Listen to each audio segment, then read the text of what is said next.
بسم الله والحمد لله والصلاة والسلام على رسول الله وعلى آله وصحبه ومن والاه. We've got here Shaikh Othman. Bismillah, mashallah. You know, I'm more than happy as ever, subhanAllah, to meet the Shaikh, to see him over here. You know, he just let me know that he's coming, secret between me and him, no one else. Surprise! And subhanAllah, he said we have to take this opportunity, this chance, inshallah, to have just a friendly chat, talk about different things, inshallah, benefit from the Shaikh.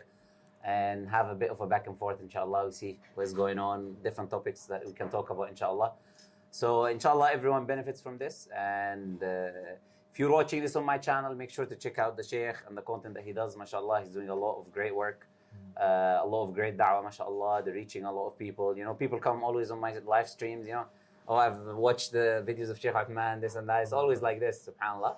So may Allah Azza wa Jal bless the brothers, and we have to always cooperate with people upon goodness, upon the Quran and Sunnah, upon correct beliefs, and this is the Muslim Brotherhood, not the other Muslim Brotherhood, the good Muslim Brotherhood, having brotherhood in Islam and cooperating on good and doing things which benefits the Ummah, inshallah. Because the Prophet ﷺ, he said the believers are like the bunyan, they're like the building. يشد بعضه بعضا, we strengthen each other. So this is something very important. I was very, very happy, that the Shaykh was here. And I was in London at the same time, alhamdulillah. It was a perfect opportunity. It's qadar Allah Azza wa Jal to have this chat, inshallah. So I want to go straight into it, inshallah. And I want to ask you something which is very important, which I think a lot of our viewers would resonate with, which is the idea of people seeking knowledge from debates. People watch the videos online. They don't open books and read. They don't go to mashayikh. They don't go to ulama. They don't seek knowledge in that way. Their main source of seeking knowledge has become debates. Which the debate of Shaykh Othman, the debate of this, even though we don't even call it debates, me and you, I know. But they watch whatever content we do, and this has become the primary source of knowledge for people. And unfortunately, they watch the wrong individuals, and they end up having emotional positions, things which are not based on the Quran and Sunnah, shubuhat, this and that. So what would you like to say on this specific for people who are watching or watch both of our content? Alhamdulillah wa salatu salam ala rasulillah.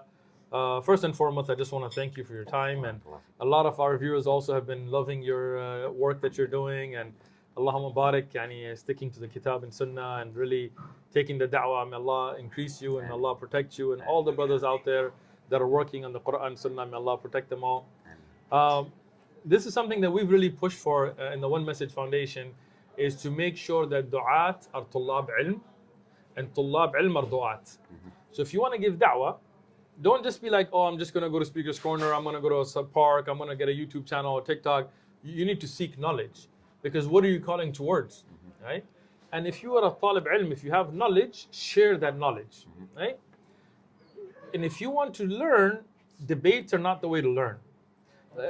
First and foremost, I want to make this clear, and I've clarified this many times, but people who are not, their mindset isn't clear, don't understand. We're not debaters. We're not there for a munadhara or munaqasha. We're du'at. We give da'wah. In the process of giving da'wah, at times, yes, we debate. But that is a tool to get a message across. But the whole point is to get the message across, not the debate. Who cares who wins or loses? Who cares if you're smarter than the other, you make a better point? It's who's had the haqq, who has the truth. Very early on, when we used to have a lot of the big Christian apologists come and get humiliated, people always ask me, what's your secret? I don't have a secret. My secret is be on the haqq. If you're on the truth, you'll win anyway, right? So if you want to spread the truth, if that's your niyyah, then don't just worry about debates. Learn the truth. And that's why we have the One Message Foundation channel. Yes, we have duroos and halaqat there as well. And may Allah bless you, you have the tafsir dars, So the audience can learn that knowledge. We have the Masjid Ribat channel, which is from our masjid, where we have fiqh and aqidah and all of that. And what's sad is, in this Ramadan, I was in Kuwait, and we recorded these Ramadan reminders for knowledge, and we hardly got any views, comparatively. But you get a video with a hot, steamy altercation, and it's 100K the first hour, right? And I tell you, people are not taking this the right way. Yes, there is benefit in watching debates. For example, mashallah, you brothers here in the UK, may Allah bless you. When you go out there and you break it down, whether it's a Speaker's Corner or Shepherd Bush or in Nottingham or Birmingham or Manchester, across, mashallah. when somebody brings shubuhat and you give them a good clear answer, and mashallah, a lot of our brothers have been telling me you're doing a great job with that. Yes, there's benefit in watching that, but that's not your source of gaining knowledge. That can be beneficial in how to convey the knowledge, how to answer questions. But if you want to seek knowledge, you need to go to the people of knowledge. You need to go to ulama. If you don't have ulama in your area, then you can go to Tullab ilm. You don't have to Sheikh ibn Baz and Albani rahmatullah alayhima or nothing else. No. But you don't go to people who are debaters. You go to people who have studied Sharia, who have degrees, who have memorized Quran, memorized Hadith, have ijazat and asanid, and you tell them, okay, I don't want to debate, I want to learn. Right? So you don't begin to learn with the niyyah of debating either. You have your niyyah so you can know your aqidah. You can know how to pray to Allah subhanahu wa ta'ala correctly. You can know how to fast correctly. You can do your ibadah. Because in the end, Allah will not ask you what hujjah you put on others. Allah will ask you about your own amal, your own actions, right? So my humble suggestion to all the brothers and sisters that are watching, you need to seek knowledge. You need to seek it from the people of knowledge. You need to learn the correct aqidah in the light of the Quran and the Sunnah and the way and the understanding of the Salaf al-Ummah. You need to learn your ibadat first. Don't worry about making rad on people. We have this disease today where we're just looking for people's mistakes. You know, instead of fixing ourselves, somebody will watch a 3-hour video of a sheikh to find a 5-second clip mistake. And this is a disease, min amrad al-qulub, from the diseases of the heart. Yeah? Cleanse yourself of this. Worry about yourself first. Do I know my Allah subhanahu wa ta'ala, His sifat, His asma al-husna, what He has revealed about Himself? Do I know what is our aqidah about the Quran, about the Prophet alayhi salatu wasalam? Do I know how to make salah correctly? Not just that, okay, my grandfather did it that way, but according what are the arkan, what are the shurut, what are the wajibat, what are the nawaqid al-wudu and so on, in accordance to the adillah evidences, so I can practice it. Not so I can tell you you're doing something wrong, you know. So it's very important to go back to the ulama and learn from the proper mutun, the classic texts and beginning books, and then and again, another thing today. In the West, everybody thinks that the first year they study, they're going to become Imam Bukhari or Imam Shafi'i or Ahmad ibn Hanbal. May Allah have mercy on the great ulama of the ummah. No, you begin with beginning books. You begin with like Akhsar, like we have Akhsar al-Mukhtasarat, Umdatul Ahkam, Umdatul Fiqh. We taught both of those. We did Dalil al-Talib. We did other books like beginning books. Arba'in Nawawi, books. So these are fiqh books. In Hadith we did Arba'un. We did Umdatul Ahkam of Dalil al-Maqdisi. We didn't finish it. Right now we're doing Zad al-Mustaqni'. I mean, it's on pause because I'm traveling a lot. We did Lum'at I'tiqad and Aqidah. You know, of course we did Usul al-Thalatha, Aqwad al-Arba', all the classic books. Some of them we didn't record. Some of them were just me and a few brothers. But all of our du'at, we made sure that they go through the classic texts. And even right now in our masjid, we have a mahad, yani from the brothers who were from my students that went and studied, they came back, and some of them that moved to San Diego or so on that have studied, that are teaching mutun, that are teaching knowledge, that are teaching new Muslims Arabic, that are teaching, and this is very, very important. If you want your own self to grow, don't focus so much on debates and drama, focus on knowledge. Okay, so may Allah Azza wa Jalla reward you for that. So this is more of the advice of people to do. But I want also your feedback on the harm effects of doing that. Because like, subhanAllah, like I'm sure you get this as well. You get a lot of people who would message you, email you, this and that, and what they will end up saying is, I was doing da'wah online to this person and he told me this, and what is the answer? So what ends up happening is this, right?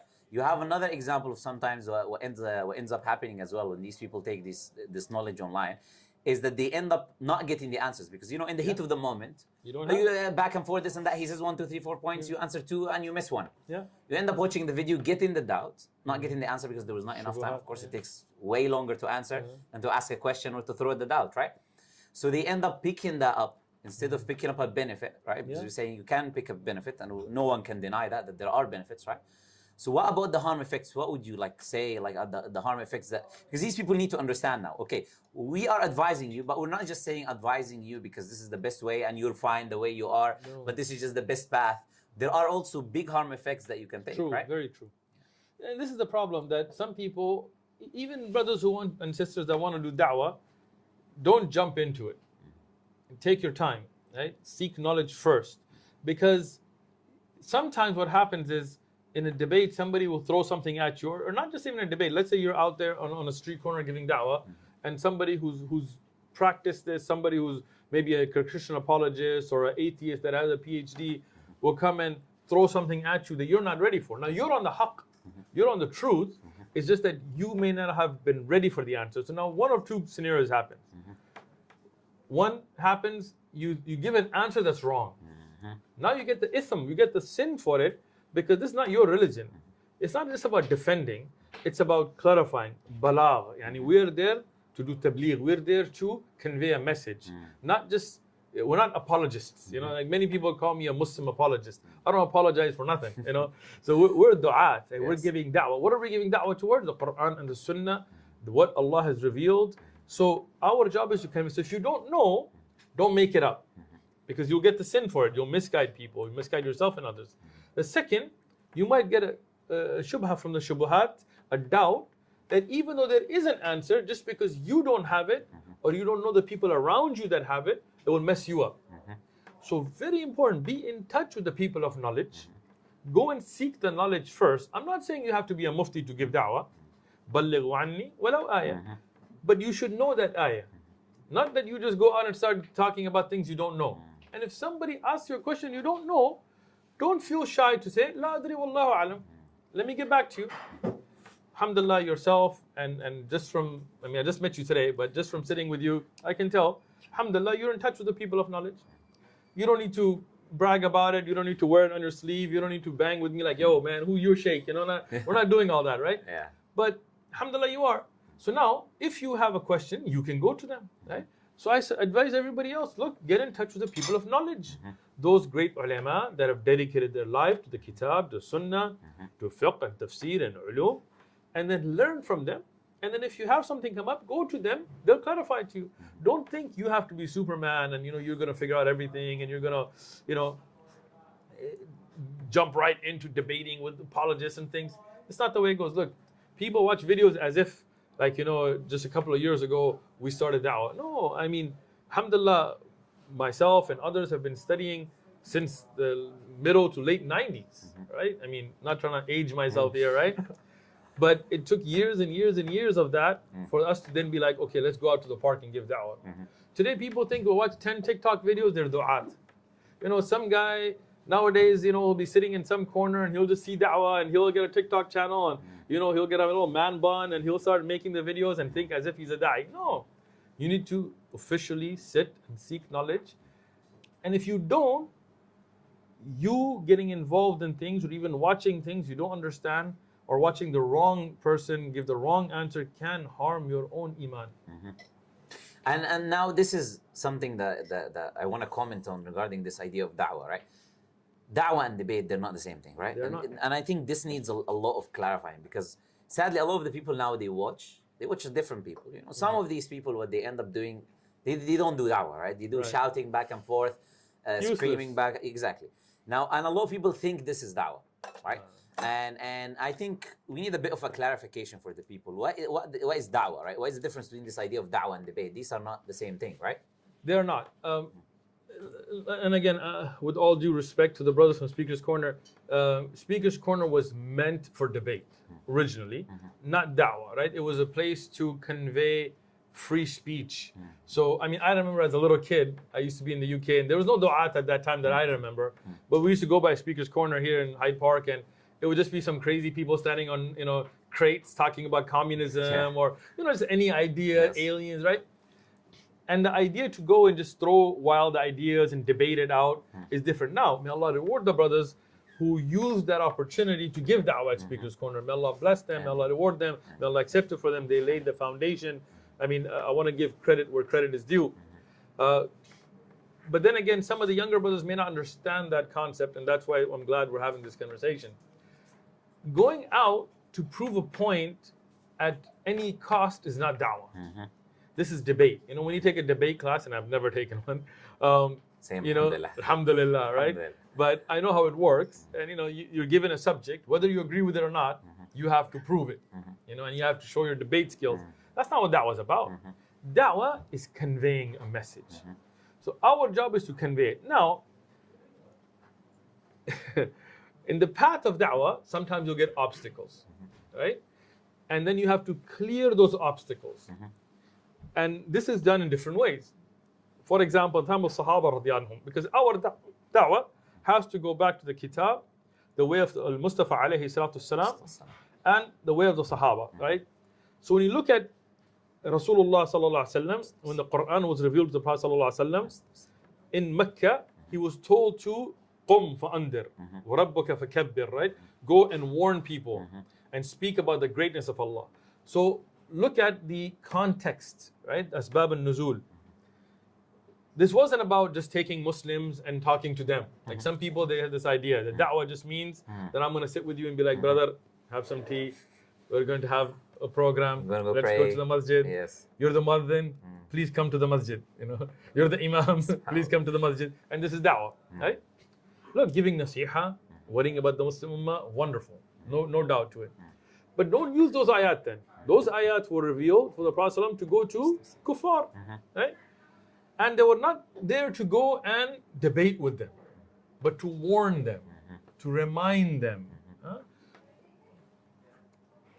When you go and warn people, you want good for them. You don't want bad for them. Like, may Allah protect you. Let's say if I see your car is getting broken into outside. If I don't like you, I might just ignore it. I just feel like I'm just enjoying my tea, right? But if I like you, I'm like, yo, brother, mashallah, there's a car being broken into, but watch yourself, right? I'm warning you because something good for you. Now, what if you turn around and you could tell me, no, it's not, right? I'm like, okay, fine, whatever, up to you, right? Now, if it's more serious, there's a fire coming, sweeping through the neighborhood, right?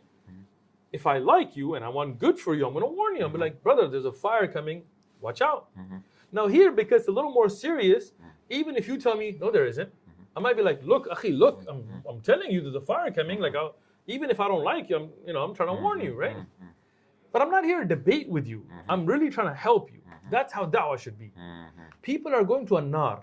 They're going to hellfire. Some Christians, some Jews, some atheists have good akhlaq. They have good manners. Their overall good interaction, mu'amalat are good.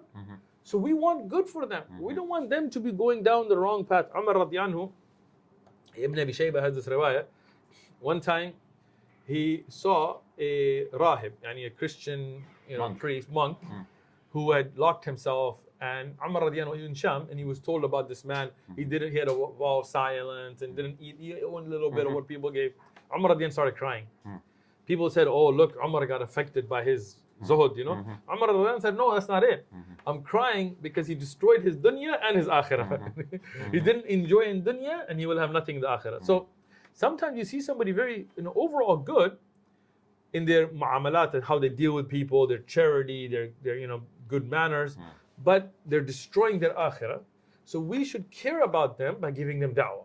Not that we want to put them down, not that we want to win from them, we want to convey. So when you have a hurdle for the da'wah, then sometimes you have to push that hurdle. Sometimes debate comes in there. Right? Sometimes the hurdle is they're not understanding their point because they're stuck on the Bible. So now you have to show them the contradictions or the mistakes or the theological traps within the Bible. So then you clear that hurdle and then you convey the message. Sahaba radiyallahu anhum at times had to do it with the sword. They would go to Faras or Rome and they wouldn't let them do the da'wah. So they would clear the hurdle. The point wasn't the qital, the point was to get the da'wah across, right? So debate is like that. Yes, it's a tool that at times needed, but that's not the goal. And that's what people miss. People think this is the goal. No, the goal is we want good for all of mankind. Jews, Christians, atheists, agnostics, Hindus, Sikhs, Buddhists. We want all of them to recognize the truth that there is only one Allah. He has no children. He's not a blue guy or a monkey or a cow. And we want them to recognize their creator and worship that one creator so they can be saved. We don't want money from them. We don't want fame. We don't want views. We don't want subscribers. We don't want any of that. We want to connect the makhluk to the khaliq. And subhanAllah, something is just simple to say about that. I remember one time going to the corner and there's this new person there and he's just like saying things and making mistakes. And then I went to one of the brothers there who's more senior and I said, look, brother, this person, because he knew him, this person is making mistakes. Then what he ended up saying to me is he's learning. Yeah, you learn, then you give the da'wah. Right. You don't give the da'wah, then you learn. Yeah. So we've got this issue now today, is that the people think that I'm going to learn through giving the da'wah. And you know, I'm sure you're well aware, Bukhari has this book, right? باب العلم قبل العمل, and he uses the verse of the Quran, فاعلم أنه لا إله إلا الله واستغفر لذنبك. Know first that there is لا إله إلا الله. Then do istighfar, then the action comes later.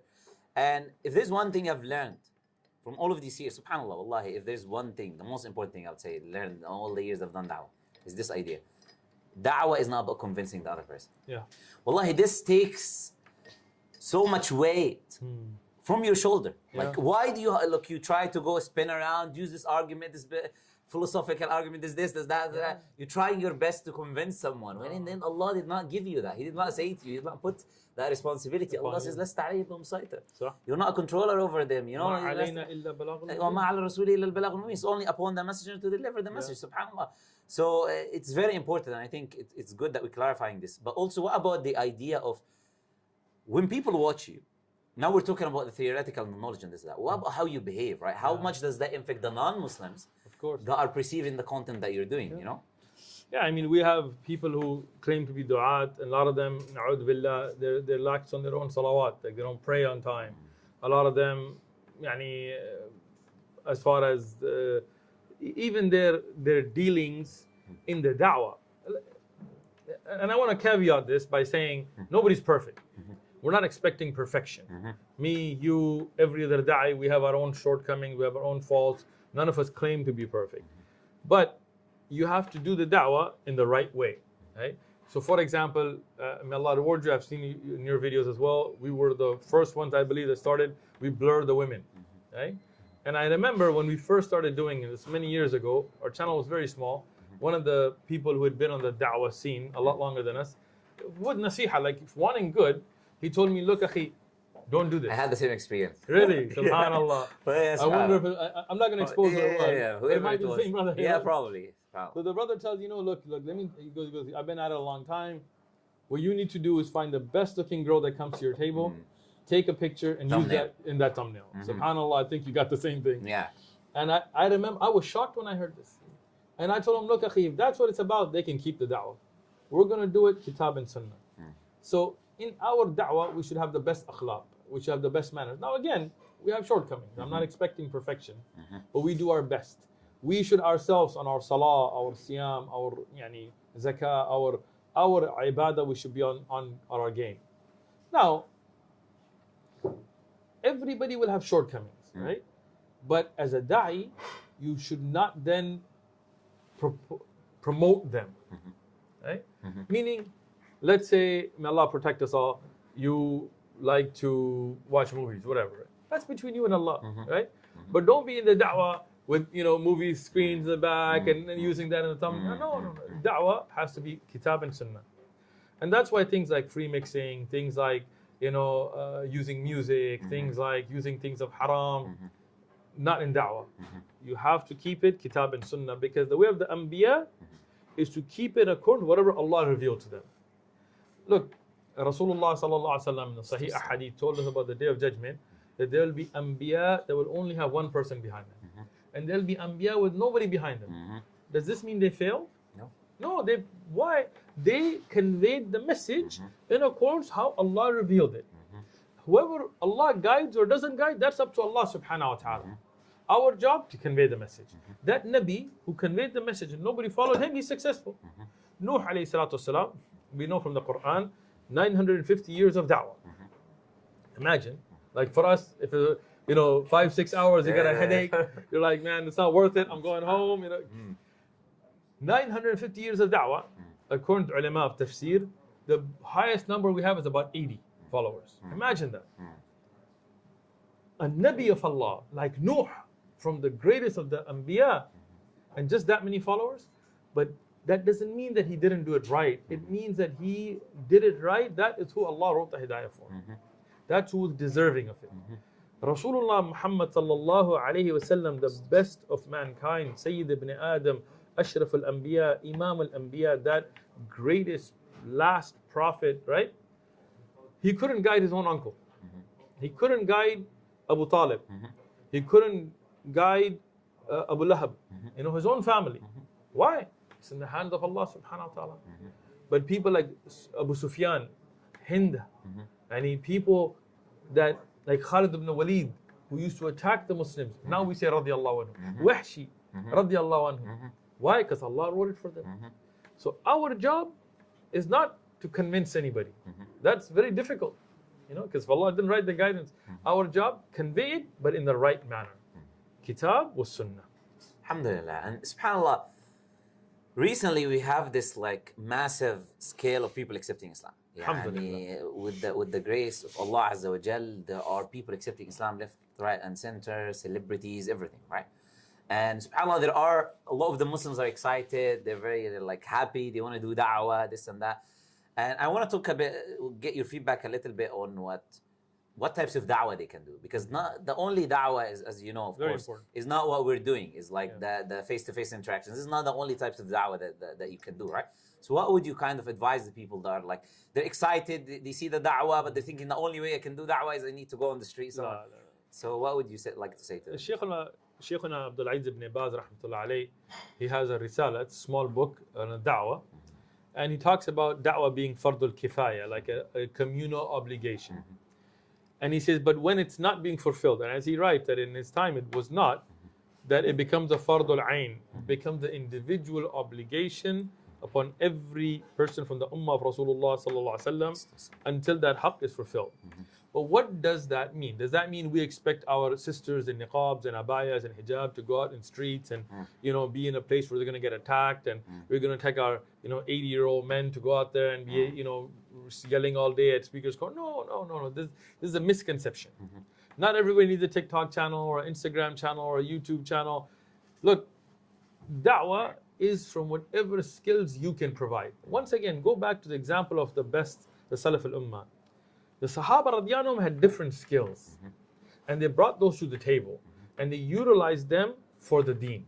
Right? Some of them, like Hassan ibn Thabit radiyallahu anhu, who was very good with languages. He learned Hebrew, and he was able to convey that message to the Hebrew-speaking audience, the Jews of Medina, having picked up that language.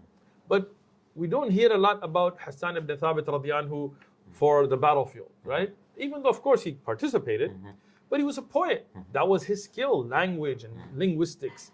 Khalid ibn Walid radiyallahu anhu, mashallah, I mean, he was a mujahid, the sword of Allah, Sayfullah. And we in history books, even kuffar write books about his strategies in military. A man who never lost a battle. Can you imagine, like, pre-Islam, post-Islam, never lost a battle? Like, that's a record you can't beat, right? But when is the last time you read from Khalid ibn Walid in tafsir? Or Khalid ibn Walid in explaining a hadith or a fiqh ruling, right? Now, on the other hand, Abdullah ibn Abbas, Abdullah ibn Mas'ud, Ubay ibn Ka'ab, Abdullah ibn Abbas, Abdullah ibn Umar, the Abdullahs, from the Sahaba, Aisha radiyallahu anha, Salama, you find their aqwal in tafsir, in fiqh, in hadith. So that means they all had skills, right? Now, like that, people have skills today. Allah bless you, Allah, and I'm not praising you in front of you, just give an example. You have a good way of being able to explain things, right? And a lot of our brothers from San Diego have been watching your stuff. So may Allah accept it from you and them and us. Khalas, so this is what Allah has given you with. Utilize that for the da'wah. But you are a very small part of that team. There's people behind this camera right now. There are people that I gave you funding to buy these equipment. There are people that take your videos and promote them. That is a major part of da'wah. I am not the president of OMF. I didn't start OMF. I'm a nobody. I'm just a regular da'i amongst the brothers from OMF. There are many other brothers that are behind the screen that go and set up the table, that order the English language translations and give them out and deal with all that paperwork. May Allah reward them. That deal with the filing taxes and stuff that I hate doing, right? But all of that together is how the da'wah works. So if you are blessed with Allah subhanahu wa ta'ala with some knowledge and you have the ability to convey it, that's your da'wah, right? If Allah subhanahu wa ta'ala bless you with wealth, that can be your da'wah. You can come to brother Muhammad Ali and be like, Akhi, look, I hate speaking, I get nervous, I don't want to be out in there, I don't want to get attacked and all that, but Allah has given me some barakah in my rizq and my money, I want to donate. So not for you to make money off of, but for you to go and buy, for example, like we just ordered 100,000 English translation of the Quran, right? Before that, we bought cameras, we bought, permits, for example, warehouses. At times, when you go out to different countries, to fly the du'at and this, I can contribute that way. That's your da'wah. Maybe Allah gave you the ability with technology, and that's a very important thing nowadays. Because for me, for example, I'm not a tech guy. Like, even though I have a degree in computer science, it's not my thing, Like, but there are brothers and sisters that have set up TikTok channels, that have set up Instagrams, that have set up all kinds of different social media accounts. I don't even know them. But may Allah reward them. They take those clips, they put them out there, and that's their da'wah. Women in niqab and abaya and hijab that are sitting in their houses, never, no tabarruj, no going out and showing, no need. But they are instrumental in the da'wah. Women that encourage their husbands, that encourage their fathers, that encourage their children, that women that make those clips and put it on the social media, that translate into different languages, that's your da'wah then. Every one of us has to be involved, but in your capacity. True. And all of it's equally as important. Absolutely. SubhanAllah, sometimes I get surprised when people send me things and some videos of the channel in languages I didn't even expect. Like, this is the video translated in Russian. I've never seen this. And it's a whole channel. And I'm sure you get this a lot. And SubhanAllah, it's there are more views on those videos than our own channel. SubhanAllah. I saw a video in Bahasa, in the Indonesian language. It had like 20 million views. And SubhanAllah, I don't even speak Bahasa, I saw a video of mine in Russian, and I forgot how many million views it had. I was like, no idea, in Arabic, and a lot of those channels, we have no idea who they are. We don't copyright any of our stuff. If anybody wants to use it, khalas. The da'wah for Allah subhanahu wa ta'ala. But those people are getting that reward. That whoever becomes Muslim, most of our shahada right now are online. Although we have a good amount still in person, most of them are online. And most of them are not through our channel. They're through other people. So may Allah put it in their mizan hasanat, in their scale of good deeds, that even without ever stepping out into the field of, because that was not easy. Right? When you go out to the Speaker's Corner or Balboa Park or Midway or wherever else, in Manchester or Nottingham or whatever, you're going to get attacked. You're going to get spit at. You're going to get rushed. I mean, I've been physically attacked more than once. You could get stabbed, you could get shot, you could get, all these kinds of things. But not everybody needs to be in that danger, right? Some people step into it, may Allah accept it from them, protect them all. Other people from behind can do as much, if not more, by supporting it. Absolutely. Now, it's a global village, right? Right now, your videos are reaching places in the world that you probably don't know exist, right? And that's because of people sharing the videos, promoting the video. Click that share button, share it, because that's how the da'wah grows. Barakallahu feek. And subhanAllah, I want to say something now which is important for the people watching, right? What if I'm someone, I watch Shaykh Othman's videos from the first video on the channel to the last video on the channel, right? MashaAllah. That's a lot of channels. Yeah. And I share and I like and all of that. But I don't pray. I don't do my 5 daily salawat. I don't go to the masjid. Like, what do you have to say for me? No. If you're watching our videos or videos of our brother Mohammad Ali, the Muslim Lantern, or any of our other du'at out there, and you're not making salah, you're doing something wrong. In Islam, the most important thing is the aqeedah, the belief. And that is not, it's not a sect that I'm talking about, other than the sect that is following the Quran, the Sunnah, the way of the Prophet ﷺ, the way of the Salaf al-Ummah. That belief in how do we believe in Allah, that's the most important. But from that, the most important of the bodily ibadat is a salah, is the prayer, namaz, whatever you want to call it. The 5-time daily obligatory prayer cannot be left at any cost. This is the imad al-deen, this is the pillar of the religion, this is the line between shirk and kufr. Rasulullah sallallahu alaihi wasallam told us, baynana wa baynahum, yani between us and them. Who's them? The kuffar. As-salah. And another hadith he said, بين الرجل والشرك والكفر ترك الصلاة فمن ترك الصلاة فقد كفر. And this is reported through various wordings. in multiple ahadith, as Shaykh Albani and others have said, these are sahih ahadith, authentic. What does it tell us? فَقَدْ kafar. Not just an element of kufr, but emphasis. And there is a very beautiful, I may be getting a little too academic here, but stay with me. There is a tabi'i, Abdullah ibn Shaqiq, and he has a riwayah where he says that the Sahaba, and it's very important, he said the Sahaba, Ashab al-Nabi sallam, did not see the leaving of any action as kufr except for salah. Now, if you say that this means denying salah, then denying, you got it, huh? Denying hajj, denying siyam, denying, all of that's kufr. So the only thing that even if from your laziness you leave by the suquti ijma, the consensus of the Sahaba, is salah. Whoever leaves it, then kufr. So whatever you do, the 5 times salah, you can't miss. This has to, if you're Muslim, Allah has ordered in the Quran, the Prophet ﷺ has ordered it. This is something that you cannot leave. Everything else, watching da'wah, sharing videos, praying nawafil in the night, giving additional sadaqah, that's all great, wonderful, making adhkar, reading, finishing the Quran, all of that's great, we should do it. But the 5 times salah, you cannot leave. You must stick to the 5 times salah.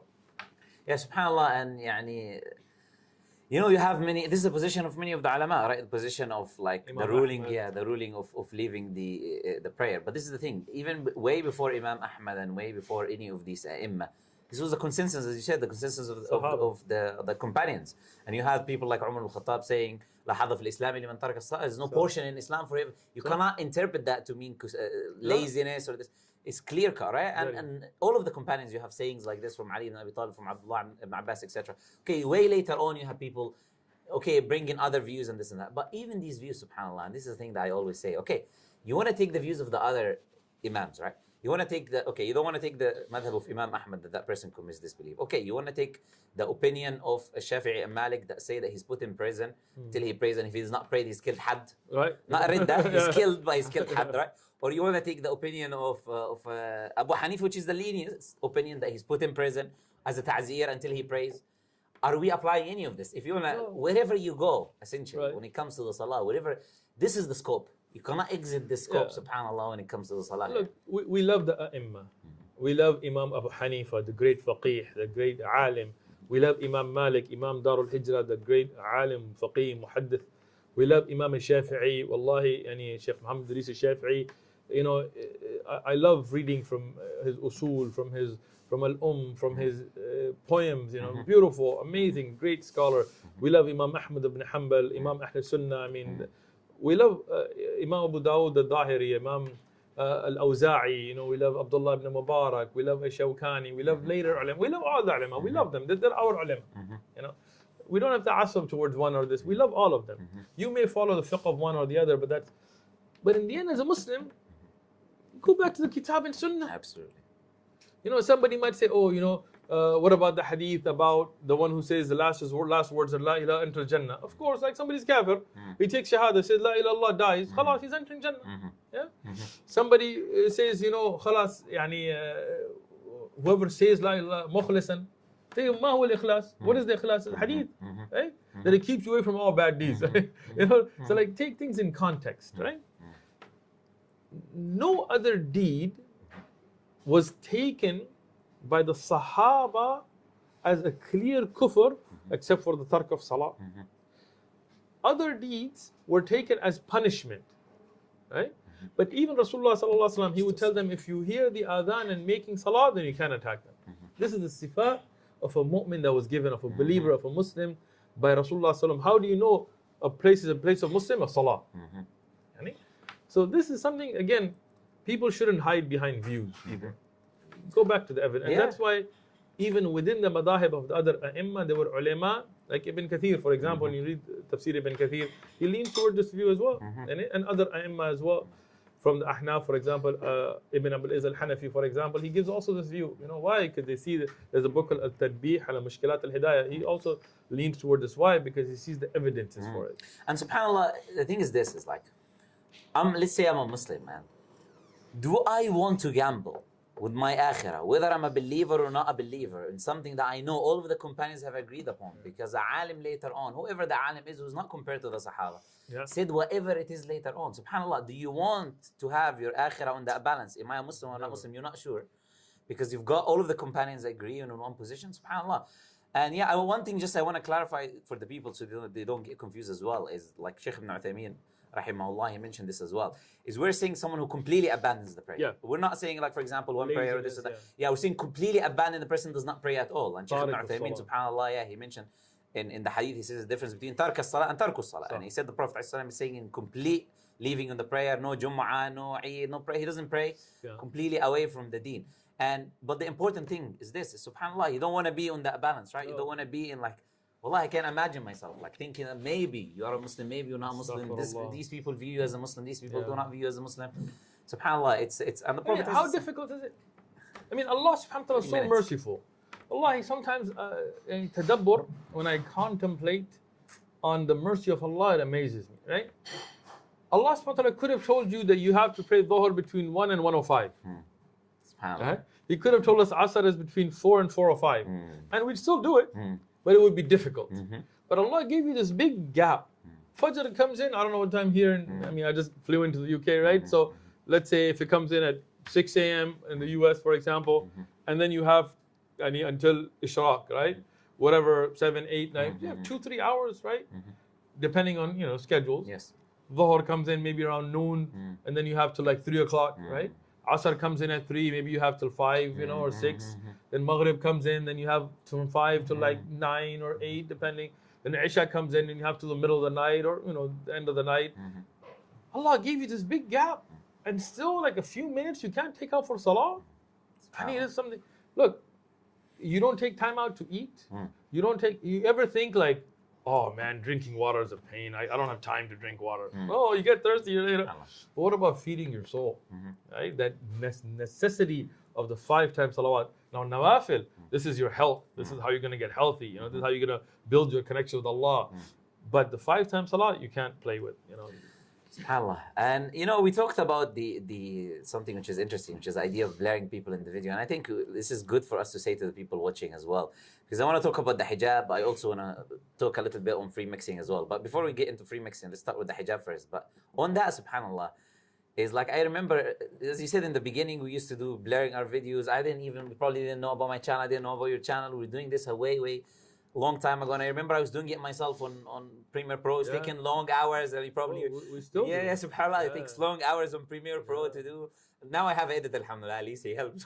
That time used to take, my son, Allah reward him, he used to sit for hours and hours. It's a long process. We were on Final Cut Pro and Camtasia before that, and it was frame by frame because the person This is the thing. And my problem is I'm a perfectionist. If it shows for the problem I have is the OCD thing. So it even made it worse because sometimes the software does not work, so I have to do it again.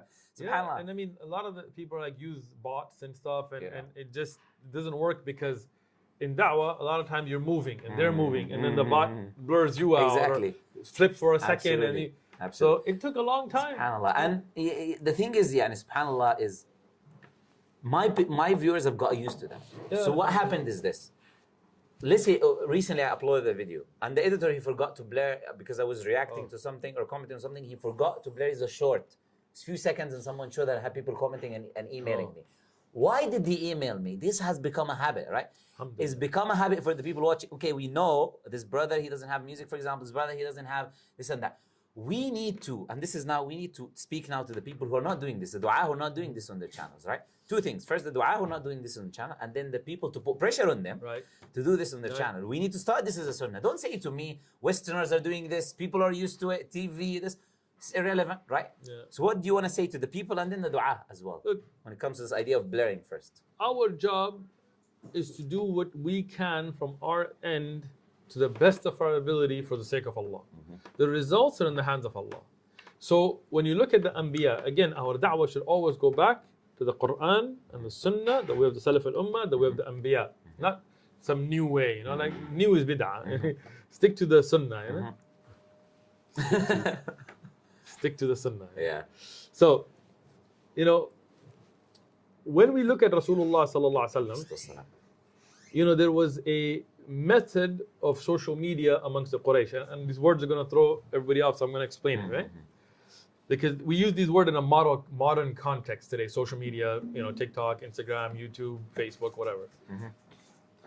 But there's always been social media. It's just different forms. There was at a time it was big news, like BBC and Fox, and now nobody watches them because everybody goes to Twitter to get their news now, right?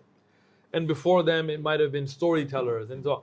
So in the time of Rasulullah sallallahu alaihi wasallam, they had a method which was to warn of an attack.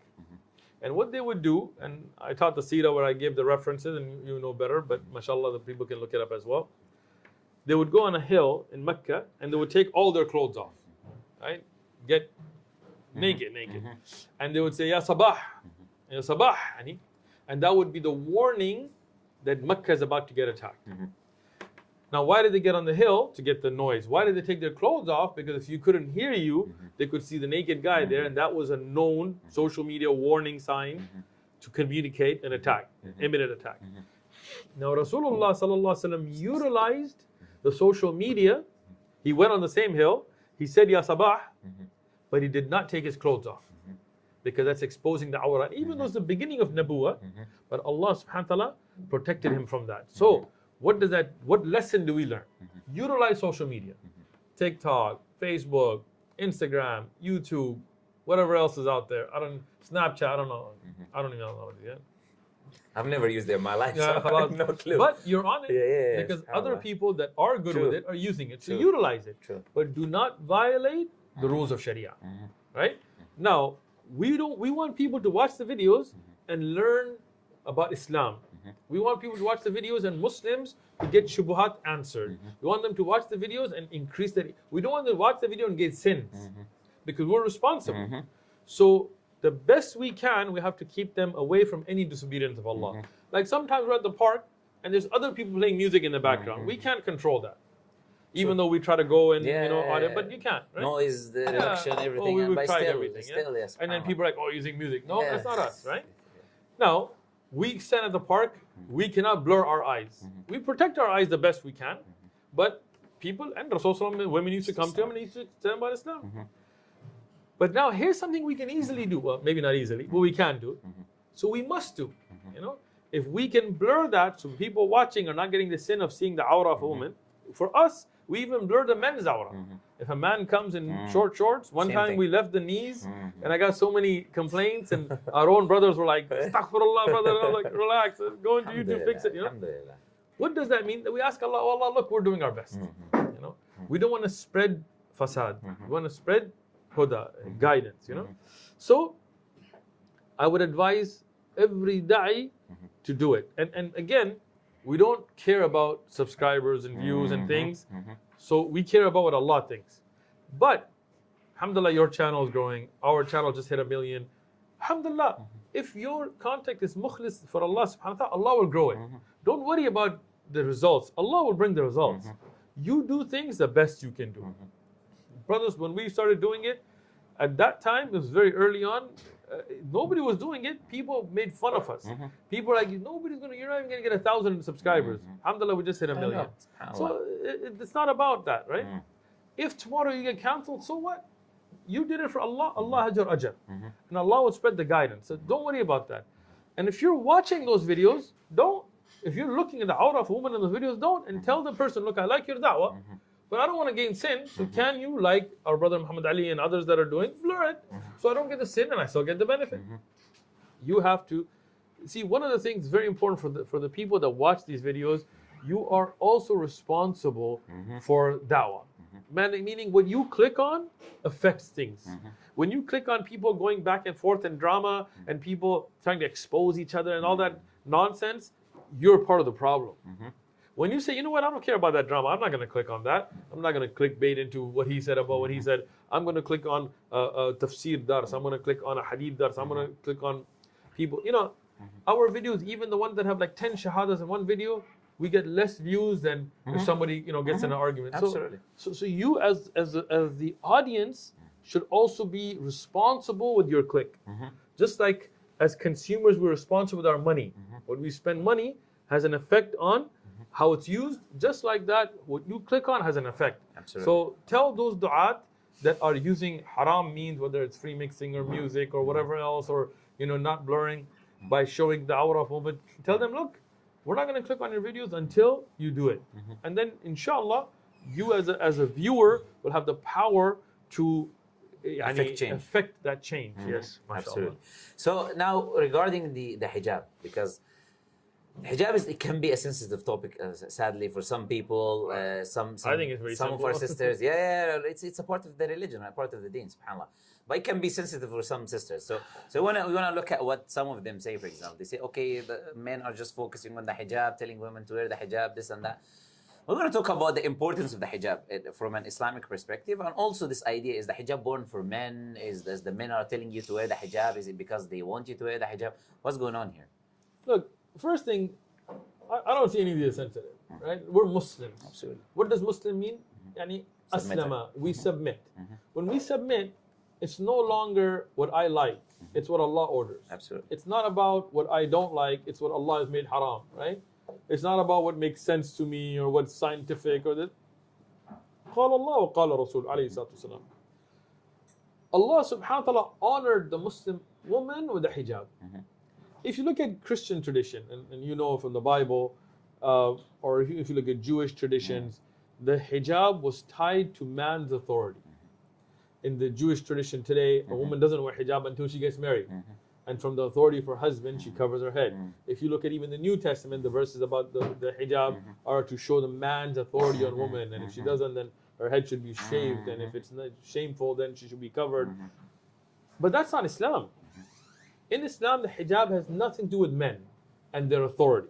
Meaning, if you're not married, hijab is still fard on you. If you're married, hijab is fard on you. If you're divorced, hijab is fard on you. If you're a widower, all so on. So, hijab is really a concept in the Quran that's shown to honor a woman, right? To show her a woman of honor. Look, let's be honest, right? Forget sensitivity, forget cancel culture, forget everything. Let's just be straight, right? If we walk down London and we put a woman in a bikini, in a tight, dental floss bikini, every straight man that looks at her is judging her and lusting over her physical appearance. That's just honesty, Now, some men may be able to control it, like a good Muslim man controls it, but that is a natural desire that men have. And any man that tells you that he doesn't is either gay or lying. That's just the reality, right? Now, control is something different, right? When you see a woman in hijab, in abaya, in khimar, in niqab, in gloves, you cannot judge her on her measurements. You cannot say, this chest and this waist and this. Now you have to respect her for herself, for what comes out of her mouth, from her knowledge, from her piety, from her, this honor and this respect is right away. And you will see it even amongst kuffar. Even a kafir man, even for whatever sense he may have hatred toward Muslim, whatever, but you will see him acting in a respectful way, even if he's harmful, in a respectful way, the woman in abaya and hijab and things. Why? Because that is an honor that Allah gave to the Muslim woman, right? When we look at Western media, it was they played an amazing trick. They played a mental game, right? Vicious men like Weinstein and Epstein. Interesting, they're all Steens. Coincidence. They used these ideas to harm women. They told women, we want to liberate you. You're backwards in these skirts and these blouses. We want to take you out of that. But what did they do? They took them out and then they attacked them. And they used them as bait. They used them as blackmail material. They used them as a way of fulfilling harmful desires and in illicit ways, and then crushed them. I mean, if you look at some of the psychological and physical abuse that went with it, you look at the rape rate, so on. So this is something that that they played a trick. And Allah subhanahu wa ta'ala protected our sisters from it. But some of our sisters, they're falling for the trick. You're having the wolf who wants to make you their meal act like as if they're protecting you. The wolf doesn't protect you. The shepherd dog protects you, you know? And this is the problem. When you have a Muslim woman that doesn't put herself in khalwa with a non-Muslim man, a Muslim woman who protects her beauty, yes, in front of her father, her brother, those that she's safe from, yes, she can show her face and hands and things like this, you know, and then in front of her husband, she can show anything because that's where the natural desire is and should be. Then Allah protects her from those things. And when those are taken away and that harm comes, sometimes it's too late. By the time you realize that you've already been damaged and harmed and hurt and used in such ways that you can never repair it, even though, of course, tawbah and everything is there. But we don't want to put our sisters in that situation. We want to protect them as Allah wants to honor them and protect them with the hijab. This is an honor. This is something that is blessed, has nothing to do with men and their authority. It's got nothing to do with your husband or your father. It has to do with you and Allah. You know, subhanAllah, there's just a small thing I wanted to say, which is I mentioned before, and I was giving a lecture in the university, is like I said, if wearing the hijab is for men, which one do men like more? Seeing more skin or seeing less skin? Which one do we like? Which one do we like? If it's for us, what do we say? Wear more clothes or wear less clothes, right? It's just basic common sense if you want to use it, subhanAllah. So what about like the women who say, some women, right? The hijab is for the time of the Sahaba, the companions, this and that. We're a new culture, we're a new age now. Men are gay today? Yeah, I don't know. Changed, right? No, this is ridiculous, you know? Yeah. Look, Allah subhanahu wa ta'ala did not reveal ayat with a expiration date. Unless there is nasikh and mansukh and you can have evidence for it. The ahkam of Allah for all times. Allah subhanahu wa ta'ala knew the 21st and 22nd and 20th and these different centuries would come and how the situation would be. Allah made, you know, salah for all times. You know, one brother, he was, you know, one of those people that had some issues, you know, they think they're very smart. And he was like, look, wudu was only for the time of the Prophet ﷺ because they were in a desert. And their sand got on them, you know. So I told him, Akhi, if that was true, then why would he make tayammum? More sand. You know, more sand, Yeah. right? It's not about that. Look, Allah knows best. Look, me and you are sitting here. Neither one of us wearing Speedos and little marble bags or anything like that. Look, we're dressed modestly as well. We have beards. Why? We don't say, oh, that was just for the Arab or for that time. No. Like, we make 5 times salah. We don't say that was for the time of the Prophet only. No. When Allah orders the hukam, it's still the day of judgment. And when we have the ijma, the consensus of the ummah on the hijab, like Ibn Hazm and Ibn Taymiyyah and the Nuqad afterwards, and Ibn Abdul Barr, Ibn Qudama, and An-Nawawi have mentioned ijma, consensus of the Muslim ummah that hijab is fard on the Muslim woman, khalas, no more debate. Absolutely. Either you're a Muslim and you submit, or again, if there is a sister that doesn't wear hijab, I'm not saying she's kafir, like I'm not, like, you know, we're not going to extremes here. Okay, say this is between me and Allah. I ask Allah for forgiveness. I ask Allah for the ability, and I ask Allah to give me, make my niyyah, move forward. Absolutely. But don't deny it. When you deny it and you try to go around it, or you make stupid comments like that was only for that time, that can put your iman. Yeah, that's where your iman can get in danger. You know? Yeah, and I want to give like a very quick advice before we move on from this topic for the sisters is like, the biggest trick I've seen now, the shaitan plays with sisters that want to wear the hijab, and I've seen this consistently because, you know, shaitan has the khutwat steps, it's always the same. That he says to the sister is, don't wear it and take it off. When you wear it, you keep it on. We say, sisters, look, if you wear it for 2 days and take it off, and wear it for 2 days again and take it off, and those 2 days, Allah is pleased with you. You could die in those 2 days in a state that Allah is pleased with you. You don't have sins in these 2 days. Don't listen to the shaitan. If you struggle with it, put it on, take it off, no problem. But in the end, you're struggling in the end to keep it. Don't listen to the shaitan. I'll put it once and forever it's going to remain. Like the shaitan. No, even if you struggle a bit by bit to reach that level, to reach that stage, it's more pleasing to Allah Azza wa Jal. Don't listen to the shaitan. Now, when it comes to free mixing now, because there's a lot of like controversy, this and that, back and forth. And subhanAllah, I wanted to just like mention some of the evidences about free mixing first, and then speak about its harms and things like that, and what defines free mixing, what is free mixing, when it is allowed, when it's not allowed. So I'll let you, inshallah, to come on, and then probably I'll mention some things as well. Look, I mean, first and foremost, we always go back to the people of knowledge. And we go back to the senior scholars and so on, like Shaykh Abdul Aziz ibn Baz, Shaykh ibn Uthaymeen, Shaykh Albani, Shaykh ibn Jibreen, Shaykh Salih al-Fawzan, and Shaykh other shuyukh in other countries, alhamdulillah, like we had Sheikh Abdul Salam Rustami and Sheikh Ghulamullah and others that we know, and every country has their own ulama and shuyukh and so on. Across the board, they've explained that Rasulullah sallallahu alaihi wasallam did not allow mixing of men. Right?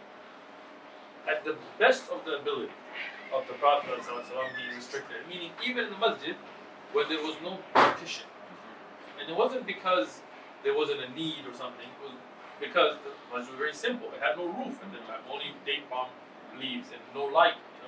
Because some people like nowadays, they no partition in the masjid. It wasn't in the masjid Nabawi. Yeah. Like, all right, take your roof off and turn the lights off and take the carpet out. There was no carpet. Yes, right? yes. So, yeah, exactly. Put pebbles in and no, nobody's doing that, right?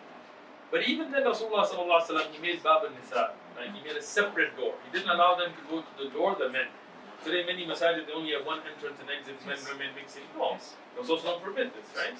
And he told the men, sit and make your afkar. He told them, when salah's finished, you leave immediately. You don't mix.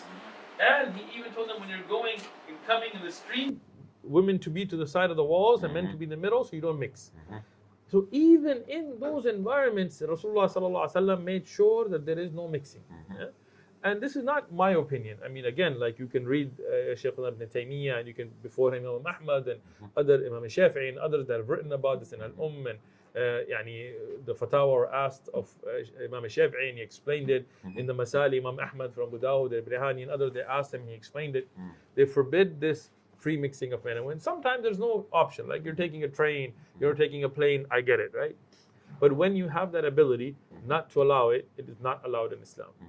Now, again, this is general, right? Meaning if me and you have a specific situation, we can deal with the brother offline. We're not trying to put people to shame or blast. This, I don't want people to think this is some kind of like a refutation of a particular person. No, it's not. This is to educate the ummah and to remind the ummah generally. And people that may have some mistakes, we can obviously speak to them, particularly ourselves offline and so on. Absolutely. But this is a big fitna nowadays in the ummah, where this concept of separating the sexes is being attacked, and people are trying to do away with it. And it's opening up a lot of doors for fitna, where the hikmah of not having, for example, khalwa, and free mixing and khalwa are not the same thing, but I'm explaining. Khalwa is when one man and one woman are alone with no mahram there and so on, right? Nowadays you have imams that have counseling sessions one-on-one with sisters, right? And this is wrong. And I've seen this in a masjid, and I condemned it. And they mocked me. Oh, you're hard. You're fundamentalist. You're harsh. You're Wahhabi. Whatever, extremist, whatever word they can throw at you. All of those words mean nothing to me, right? Subhanallah, in that same masjid later, such fitna came out from it that imam had to like run, and the FBI was after him and all that because look, the Sharia knows. Why? Because Allah knows, and Allah ordained the Sharia. Allah knows the fitrah of insan better than us. He knows you and me better than us. He knows what's good for us. He knows what's bad for us. So when Allah ordains something, just accept it. When Allah makes something haram, just leave it. It's simple. But the problem with people is they think they know better than Allah, na'udhu billah, and they try to find ways around. Instead of grabbing the ear from here, they want to grab it from here. And that's why I'm always very careful when somebody says I have a fatwa. Because how did they word that fatwa? The question. The question. It's always like we have this issue of riba in America, right? People buying houses on riba. I have a fatwa. What's the fatwa?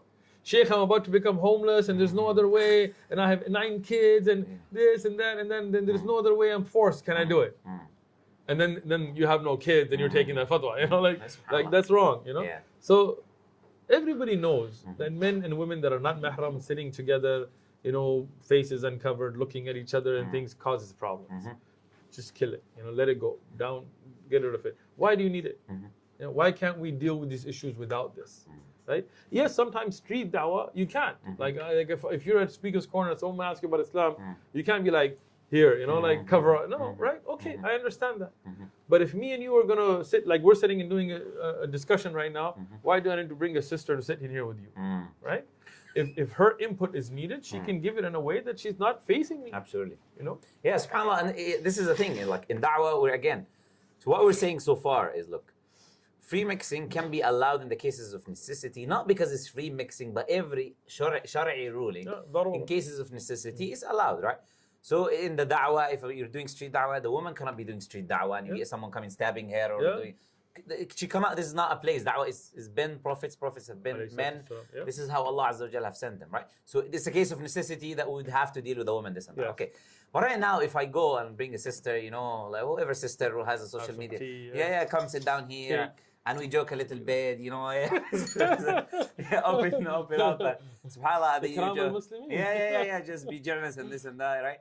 And back and forth, and maybe I'm talking about sensitive topics to do with Islam. SubhanAllah, it's clear. The Quran and the Sunnah are clear. You mentioned many of the things the Prophet ﷺ, he said he was sitting down and he didn't stand until the women left. And when he stood up, the Sahaba stood up. So they let the women go first. You have Allah Azza wa Jalla in the Quran, you know, Musa alayhi salam and the two girls, right? لا نسقي حتى يصدر الرعاء. We're not doing that. We don't want to free mix with these people now. Get in the water. We're waiting until these people are done, so we don't free mix with them. This is something that is well known in Islam, subhanAllah. So this idea is like, okay, and lowering your gaze, the idea of lowering your gaze. And I heard, subhanAllah, because I want to talk about fatwa shopping again in a bit. This is a very important thing that I think we should touch on as well. But before that, I'm saying, this idea that I heard some people saying this is just an issue of haya, we have no evidences. There are tons of evidences. SubhanAllah, Allah Azza wa Jalla in the Quran saying to speak min wara hijab, behind the hijab. And okay, someone says this is about the wives of the Prophet ﷺ. No.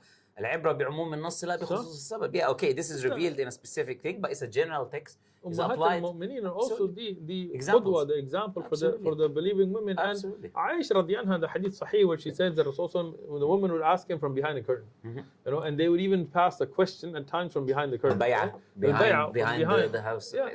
So again, these are Islam is not based on uqul. It's a naqal, and it's follow, not aqal.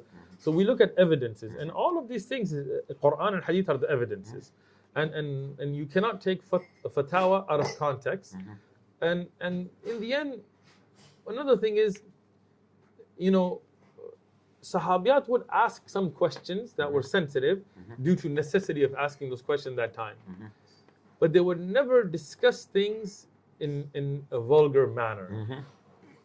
And nowadays, unfortunately, sometimes it's become the norm for shock value to discuss things in a very explicit manner, and this is killing the haya. And haya is not just an extraordinary subject. I mean, we know from the hadith that whoever doesn't have haya, يفعل ما يشاء, and you do whatever you want. حياء من الإيمان. من الإيمان, right? So that's the importance of haya. So, you know, even if there are some fiqh questions that are very sensitive, like, yes, you can ask a sheikh because it's necessity, but you don't need to do that on Telegram or Instagram or, you know, live TikTok, right? You're using that for getting the attention of the shabab and spreading a fitna. This is a big problem. Yeah, SubhanAllah. And this is the thing. Al-haya min al-iman. Haya is from iman, it's from belief, it's from faith, it's a part of your religion. Even if you said this is just an issue of haya, that haya is iman. And if you have no haya, you have no iman. Like, you have to understand that. And subhanallah, this issue is it's problematic. This idea of, okay, just like sit down, speak about private matters.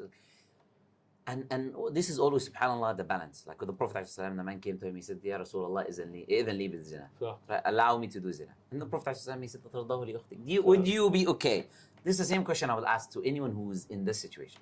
Would you be okay to bring your mother, your sister, your wife, and I'll be talking to her about private matters to do with, you know, subhanAllah. And I saw a video. I'm not going to mention anything about the title, this or that. This is a woman's probably, I don't know if she's a convert or she's a Muslim, whatever it is. She made a video about like compatibility in the bedroom, right? And she used different, and I was like, and Muslims are commenting, mashallah, people they don't want to talk about this. Sister, you're talking about the reason we don't want to talk about it. There's a reason why no one talks about this. So when this haya falls, that's why Allah Azza wa Jalla says, وَلَا تَقْرَبُوا الزِّنَا. Do not come near the zina, صح? Yeah. It's not about do not do the zina. Yeah, because it's the things that are bringing it. So this idea about fatwa shopping now, and subhanallah, the people now saying, I want to talk about difference of opinion and fatwa shopping, right?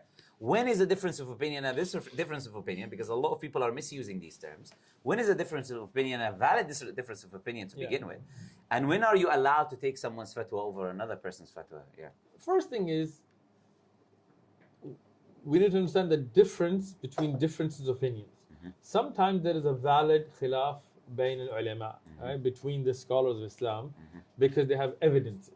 Like, for example, if a man or a woman touches the private part, does it break your wudu or not?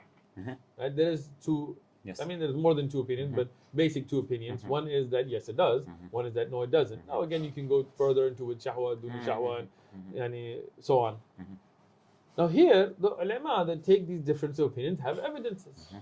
Some of the ai*imma, like Imam Abu Hanifa and others, they take that it does not, right? And they say, look, has hadith of Rasulullah sallallahu alaihi wasallam, exactly. It's a part of it's you. a part of you, and so on, from the hadith of the old man.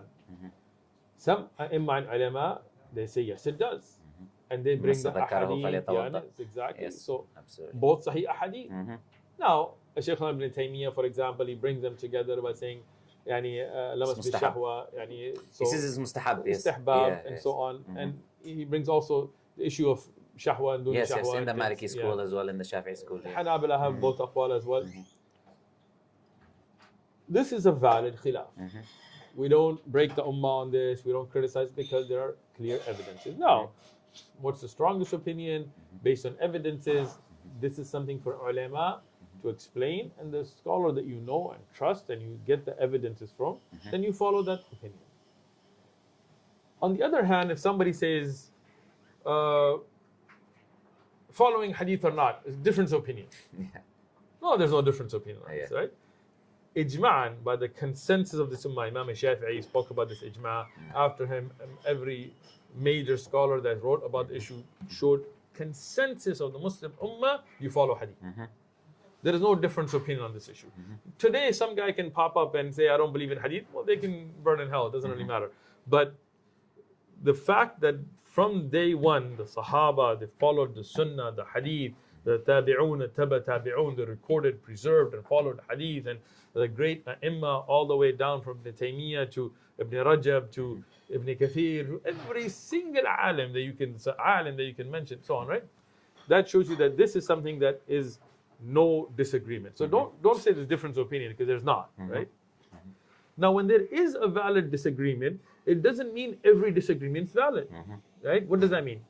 The fact that a scholar took a view based on evidences so that there is a valid disagreement, but it doesn't mean the disagreement is valid.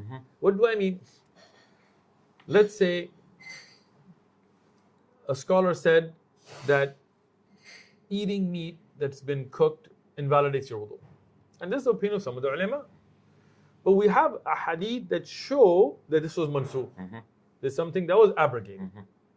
So today, even though that scholar's disagreement is valid, but today that's not a valid disagreement. Today you cannot say this is a khilaf, because the hujjah has been established with clear evidences, and today the opinion has been made clear, right? There are shadh opinions of ulama, odd opinions, right? Like mistakes. They looked at evidence wrong. They looked at, it happens. How about asking this, is music considered a valid, musical instruments, is this a valid No, very good point. When you talk about musical instruments, today, many people are coming out, and again, some of them, and I'm not talking about any particular individual here, but some of them I've reached out to personally, and I've sent evidences to, and I hope from Allah that Allah guides them. I'm not trying to put them to shame or make videos about them particularly. But some of them, it's pretty clear it's coming from a desire perspective, not an evidence perspective, right? Either trying to modernize Islam or to justify certain things or to grow their base, right? Because when clear evidence is put on them, right? From Surah Luqman, for example, and the tafsir of Ibn Abbas and Abdullah ibn Mas'ud, and clear aqwal of Sahaba and so on. And then the ai*imma al-arba'a, for example, Abu Hanifa, Malik, Shafi, and Ahmad, their madhahib, they agree on this issue. And their main followers, if you want to say followers. in the madhahib. And that's why many of the ai*imma consider this to be an issue of ijma'. And even though we can go back and forth whether it's ijma' or not, but even if you leave that out of it, no doubt that the clear evidence shows that musical instruments are haram. So now you cannot fatwa shop here, right? Even when there are valid opinions, it doesn't mean that you can choose what you like. Very important, Exactly. right? That's the second part. Islam is not a buffet where you're gonna go and be like, you know what, I like the shrimp, but I don't like this. You know, no, right? You have to accept what Allah has ordained. Now, what happens is people wanna fulfill their desires, right? This is like the Yahud fishing on, putting their nets in on Friday and out on Sunday, right? The same thing in our ummah today. And so we'll follow their business, right? People want to have birthday parties, right? So then what are they going to say? Well, all those great ai in the past, they were wrong. Yeah. And I have figured out that, it's okay, Why? It grows your base. People want to have birthday parties. It makes, it makes you modern. It makes you more acceptable. Governments like you, people, big institutions like you, you get more funding. So this is a very scary thing. Because when you go back to the ai and ulama of the past, you look at those pious, great scholars, that wrote on this subject clearly showed that, look, this is a festival that came from shirk and so on. You cannot celebrate it. It came from celebrating the moon goddess, the cake, the lighting, all of that, right? So for us, it's clear. But now people want to fatwa on Sheikh Fulan said it's okay. But Sheikh Fulan's not going to stand for you in the day of judgment, right?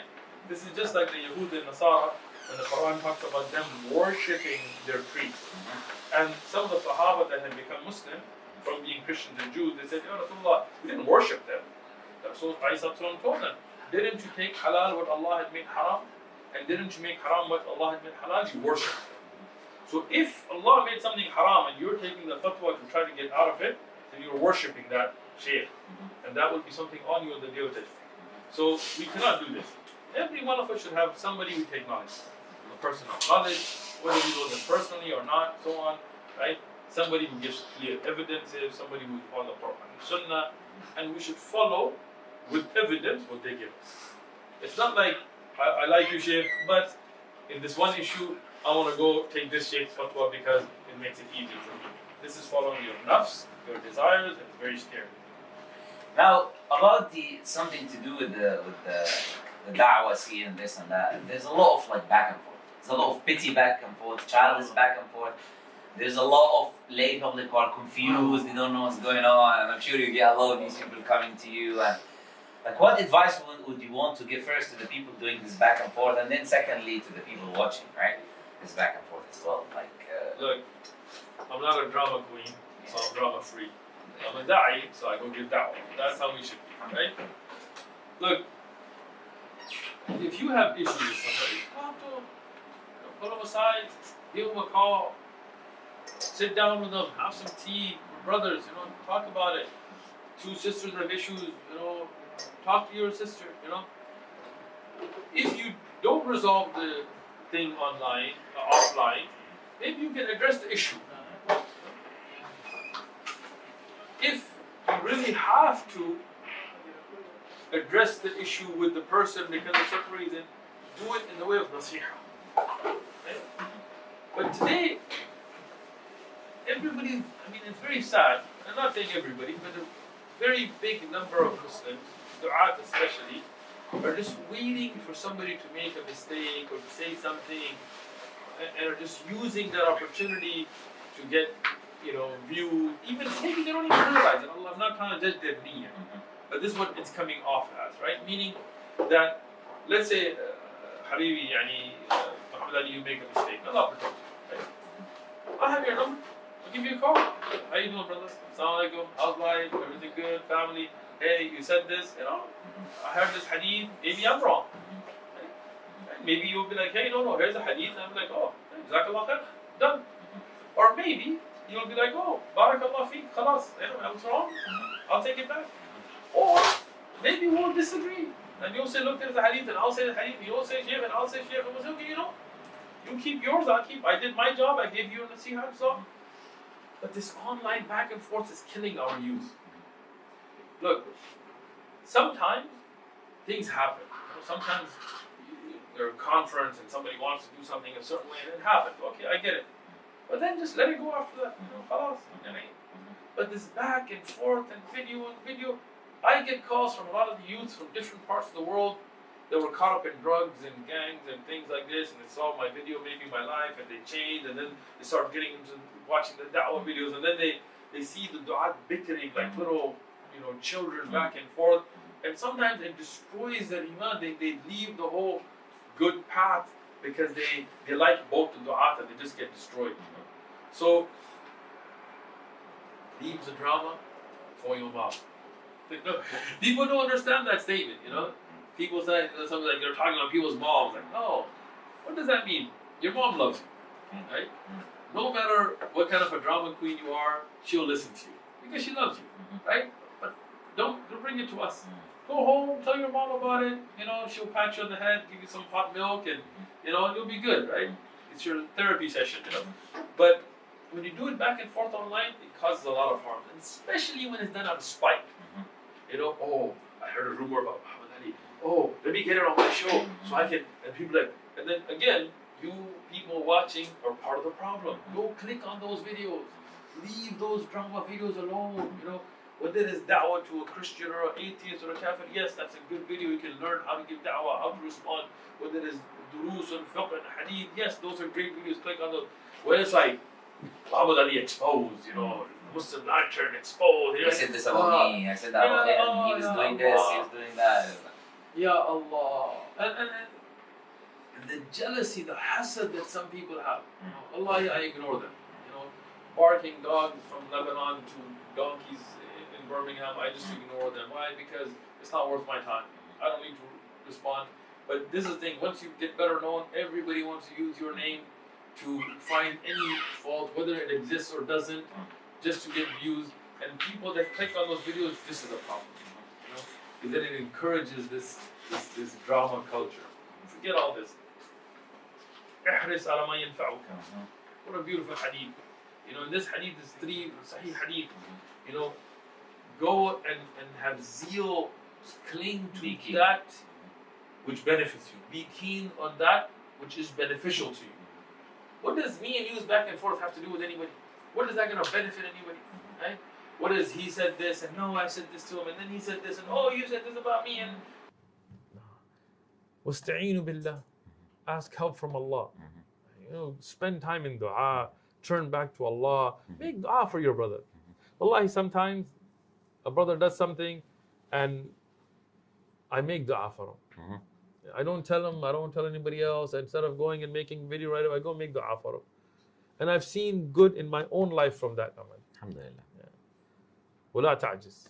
Don't become where you give helpless. Where you're like, I can't do it. Don't surrender. Keep going at it. Because the da'wah is a long-term effort. We have a lot of haters out there waiting for us to fall. Keep waiting, because with the help of Allah, we're going to keep going. Alhamdulillah. Okay, now there's something that I want to talk about, inshallah, just touching on, because I think we should touch on it, which is the idea of our brothers and sisters in Gaza and Palestine, and our duty towards them as Muslims. And while we generally talk about that, I want to highlight something which some people do, which is belittling the dua. The only thing we're doing is the dua. So I want you to, inshallah, also touch on that, is the idea of the dua and what our duties, what we can do towards our brothers and sisters. The people that belittle dua is because of their lack in tawakkul and yaqeen. They lack having reliance on Allah and the firm belief that Allah controls everything. We as Muslims, the first thing is, why are our brothers and sisters going through this? Because they're Muslim. If they sold their religion, if they sold their principle, they wouldn't be going through it, right? But what does it mean that we're Muslim? We're Muslim, that means we believe Allah controls everything. Allah is qadir on everything. He's capable on everything. Allah is the one that gives the fath. He is the one that gives the victory. He's the one that gave fath of Mecca. He's the one that gave the fath in Badr. So to go back to Allah is very important. And I'm going to offend some people, so take it as it is, right? We have many extremes in the Ummah. One extreme is they have totally left the spirituality of it.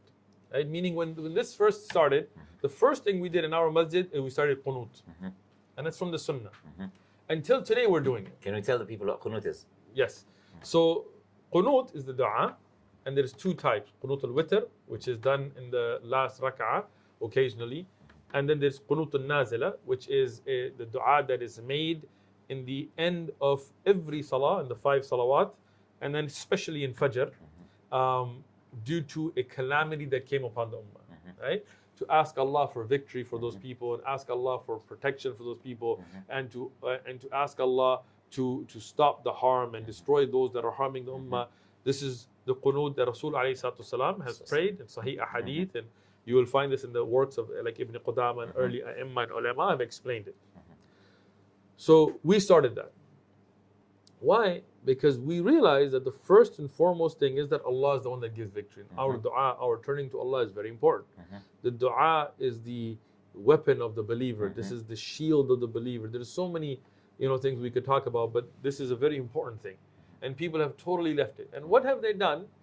They have gone towards taking haram means in trying to help our brothers and sisters, as if haram is going to bring the nusrah of Allah. Some of these brothers, when we started the qunut, they mocked us.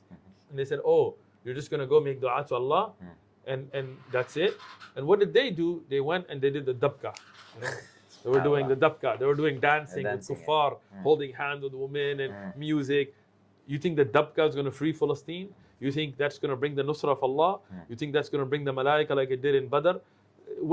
Our fight is not where your lobby and my lobby and your army and my army. We have to get the nusrah of Allah behind us and then have sabab. I'm not saying just dua, but don't forget that there's a difference between us and just two political parties going at it, right?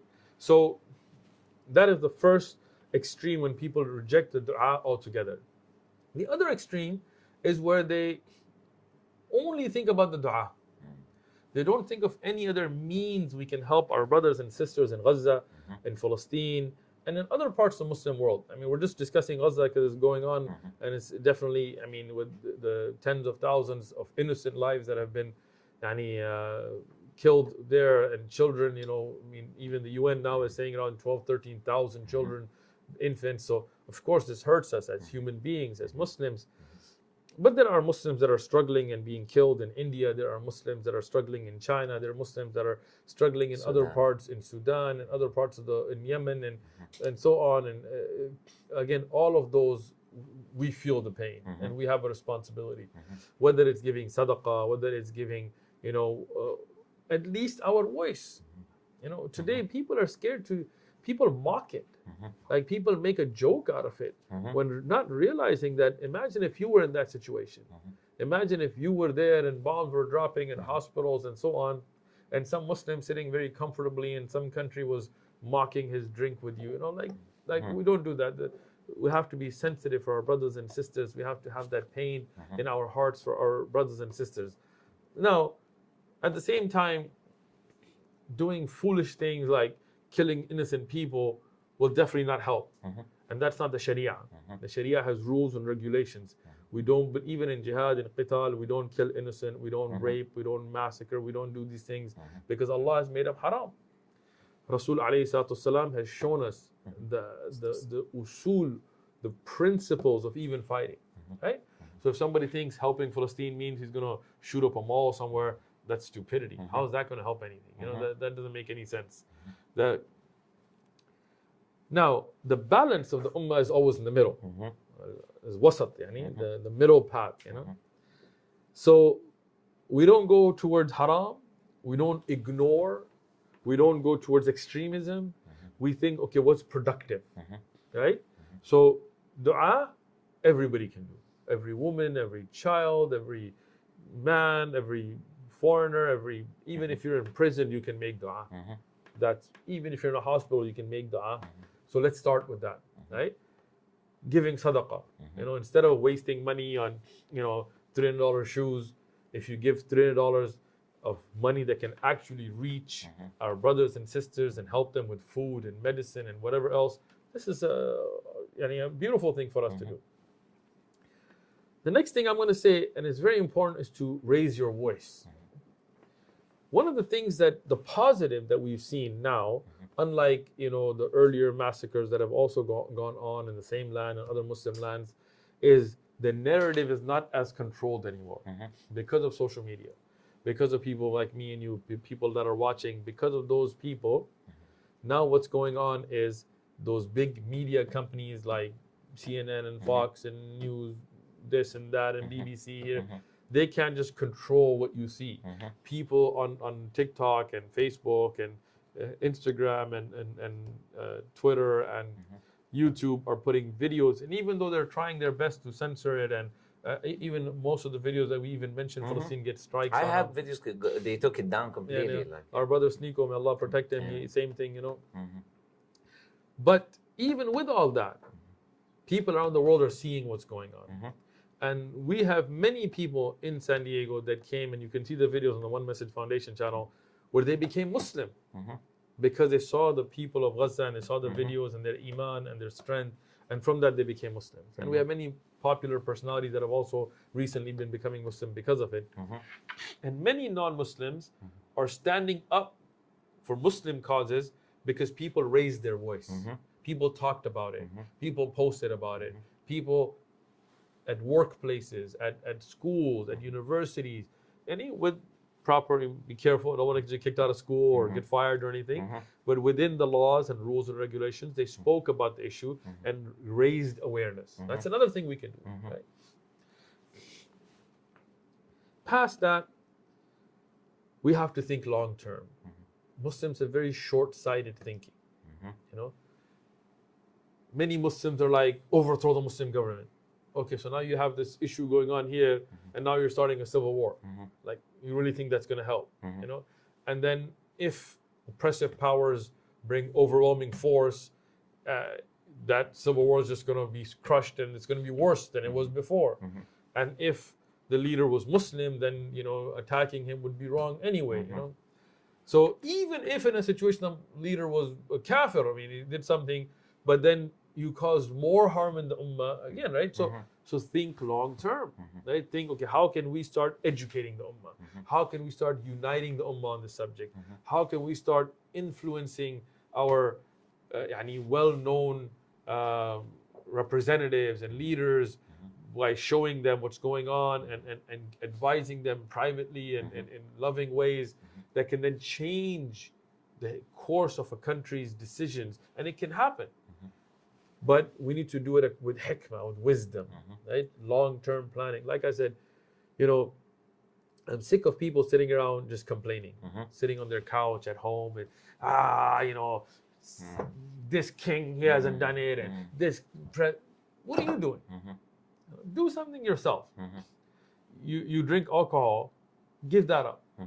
You cheat, give that up for Palestine.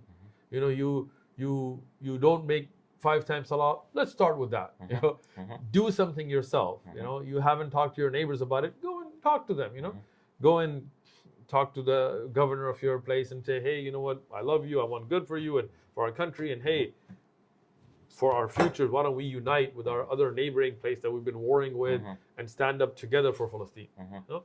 Like, these are things that can have a long-term effect to fix the situation. And I want to mention something here, which is this idea that now people are supporting disbelievers because they talk about Palestine, even though the same disbelievers justify the killing of Muslims in other lands because they mention some words, they talk, while in actions we don't see anything. The only action we've seen in the past years is slaughtering Muslims who are Sunnis. So you got Muslims now because of the emotionality, right? And the drive and this and that. Oh, Palestine, okay, someone talked about it, I'm going to support it. What he did in his past, I don't care. What he did or what they're doing right now. Or what they're doing in the moment. I don't care. It's just, as long as he's supporting Palestine, he talked. Other people are not talking, so I'm going to support him. So what about this? It's a very short-sighted vision again, right? We look at the Muslims that were innocent, children, women, families that were killed in Syria. Chemical weapons were used, you know, and certain millions we're talking. Millions, and over many years, and Iran and other countries were involved in it. They sent soldiers and snipers, and there's videos where they're speaking Farsi and sniping off little children. How do we forget, you know, the wars in Yemen, and again, you know, whoever's to blame or whatever, I'm not even discussing that, but these wars in Iraq, for example, and the killing of the people of Islam, and in Lebanon with the Hizb Shaitan that's out there and so on. has killed more Muslims than what we're seeing in Gaza. You know, and that harm is still going on. I mean, there's still people being killed, right? So these are things that short-sighted people don't envision. Our unity has to be on aqeedah, on belief, first and foremost, right? Maybe a leader is scared, or, you know, I mean, maybe they have some reservations. Maybe they don't think that it's wisest to speak in the way that would then harm the greater Muslim community. Whether we agree with that or not, but to revolt against that and to support somebody who's not really doing anything, right? I mean, like Iran, they have a whole military. I mean, if they really wanted, they could go at it, right? Like, you know, Iraq, Lebanon, like, you know, it's just shoot a couple of rockets here and there, shoot a couple of fires, send some news release, and then it just makes a show. You know? And people are emotional. So they would say, "Oh, look, they're actually doing something. They're actually throwing rocks. Right. Actually." But what is it doing, right? What is the effect? What is the change? Are they really taking it on as a mission? No, right? And all of it's self-interest. You know, it's about self-interest. It's about diverting your own audience from the misery that's going on in your own country, or trying to win popular support. Otherwise, you know, even if you look at a lot of the, anyway, you know, countries that talk a lot, in actuality, they have business ties. You know, I mean, many countries like Turkey and others, they have very strong business ties with us, right? So I mean, a lot of times it's talk, but there's no action with it anyway. But people love just to hear that talk, and then they forget about shirk and kufr and dhulm on the Muslims in those countries just for that, right? I really think people need to take a long-term approach on the issues. You know, let's say we want to unite. Well, what are we going to unite upon? We can't unite with shirk. We can't unite with somebody saying Ya Ali, you know, instead of Ya Allah when they need help, right? We have to say, okay, let's say the Quran, let's say the Sunnah, let's say how do we make dua to only Allah, not anybody. Let's take these major points, start uniting, right? That's very important. But to unite on political causes, leaving out the Islamic prerequisites of who you unite with, will never bring barakah, because we're asking help from Allah. And the wala wal bara is a core concept of how we unite and show alliance to, and how do we disassociate ourselves. And aqeedah is the first aspect of it, and we're losing that because people are stuck on you know, emotional charge because of watching videos on TikTok and this, and they see these videos and they see somebody use that. You know, I'll give you a simpler example. We American Muslims, Biden, when he was running, he used hadith. He actually quoted hadith in his campaigns. And he even said inshallah in the presidential debate. Yeah, I've seen that inshallah one, right? And everybody went crazy. Oh my God, he said inshallah. Oh, he's going to be great for Muslims. They voted for him. What did he do for Muslims? You know, subhanallah, he's, I mean, in this issue, he is, I mean, both sides are standing but on that, but he's been very firmly against Muslims. He put trans in high positions, didn't give Muslims anything. So emotional responses should not be. We have to have credo, well thought out responses in these matters. We need to do things that will actually help the people of Palestine, of Gaza, and long term. And as I mentioned, the different levels of what we can do, focus on that, but never compromise on aqeedah.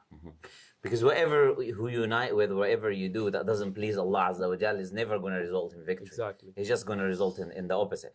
Now, when we talked about aqeedah and these things, I want to ask you like a bit of a sensitive topic or a sensitive question, right? As if so far we haven't been sensitive. It's this idea of like, okay, what about this Salafism? Now, some people think this idea Salafi, this and that. Some people call me sometimes Salafi, some people call me this, some people, even though I never called myself any name, right? Other than Muslim. As Allah Azza wa Jal commanded me to do in the Quran, I try, alhamdulillah, to stay with the Quran and Sunnah and follow the same beliefs as the companions did and the same teachings that they had, etc. Now, some people think now Salafi means a person who's very rigid and harsh, extremist, who is against supporting our brothers and sisters in Palestine, who's maybe being paid by the government, who is against aiding Muslims and attacking everyone left, right, and center, and he's the only one upon the truth, And some people think this is what Salafi is. I just want a clarification from you. Because I do personally, I would say this idea, like no one can come and say you have to call yourself X, Y, and Z other than Muslim. Right? Muslims, Allah Azza wa Jal says, "Huwa sammakum muslimin," He named you Muslims. Prophet ﷺ said, name yourself what Allah named you, which is what I name myself. Okay. Alhamdulillah. Yeah, you believe what the companions believe, you do what the companions did. But what is this idea of Salafi? Is this, are there people who hijack the term today? What is going on? Like, if you can tell us about that, yeah. First, foremost, what is wajib, what is obligatory upon the Muslim is to follow the Quran. Whatever Allah subhanahu wa ta'ala has revealed in the Quran, or whatever is sahih and al-Mustafa alayhi salatu salam, whatever is authentic from the Prophet Muhammad sallallahu alayhi wasallam, we must follow. As a Muslim, it doesn't matter what, sect, group, whatever you want to call yourself, but the issue is this is obligatory upon us. And the best example for us, as what we find in the Quran, who Allah subhanahu wa ta'ala was pleased with, who they were pleased with Allah and Allah was pleased with them, is the Sahaba, is the companions. And those Salihin that were with them, who are the An'am Allahu alayhim, who did Allah subhanahu wa ta'ala bestow his bounties upon, min al-Nabiyeen, was Siddiqeen, was Salihin, was Shuhada, was Salihin, right? In the tafsir of this, as Sheikh Muhammad Amin Shanqiti, he mentions in Adwal Bayan, he said, Nabiyeen, like to follow the way of the prophets. And the Siddiqeen, who is the Siddiq? Abu Bakr as-Siddiq, who are the Shuhada on Uhud. Rasulullah sallam told about Umar and Uthman and Abu Bakr. He said, told Uhud not to shake, Sahih Hadith, because upon you is the Siddiq, who was Abu Bakr, and Shahidain, the two Shuhada, Umar and Uthman. So it's the Sahaba. And then after Shuhada, Salihin, right?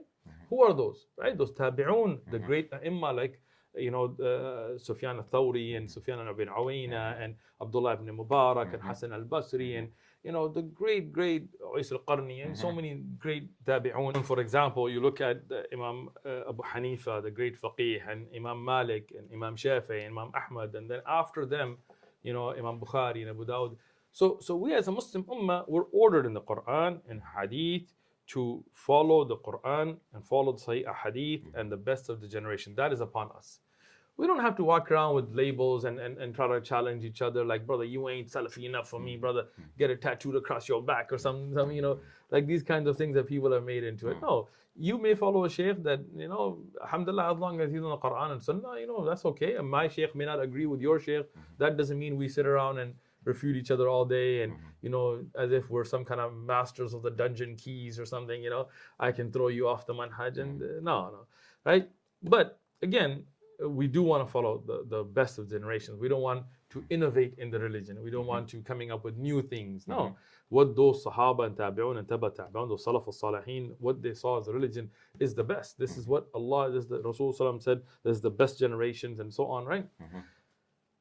But today it's become almost like you have soccer teams, or you guys call them football teams, right? It's become like that, I'm on Sheikh Fulan's team, and if you're on this team, then I just hate you.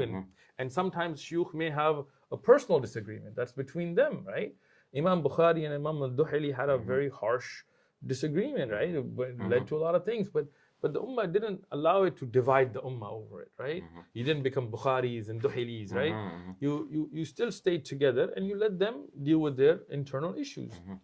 This is how we should handle it. Look, you're Muslim, I'm Muslim, this is the core of it, right? If you do some bid'ah in your ibadah or things, then it's upon me to give you nasiha. To first thing, want good for you, not just refute you, but to really try to change it, right? To make ghayr, to change the munkar, right?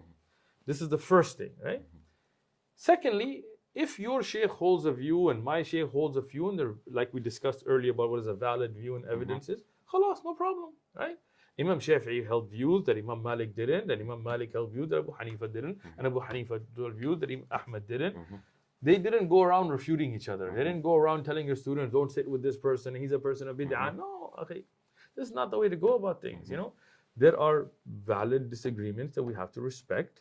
There are scholarly opinions that we have to respect. And the core of it that I'm going to say is nasiha. Ad-deenun nasiha. What does nasiha mean? Does nasiha mean that I just want to find a mistake? I'm just saying, gotcha, No, I want good for you. If you're going down the wrong path, I really want to, and maybe I'm on the wrong path. Maybe you can give me nasiha, right? And if I see the evidence, I should be like, yo, Jazakallah khair. Right? But this dividing each other, attacking, and of course, you think the Salaf al-Salihin, what does it mean to be Salafi though? It doesn't mean to follow a particular scholar today. I mean the Salaf, right? You think the Muslims are being killed in one land and the genocide is going on against them, you think they're not going to care? You think Umar radiyan and Uthman radiyan? Of course.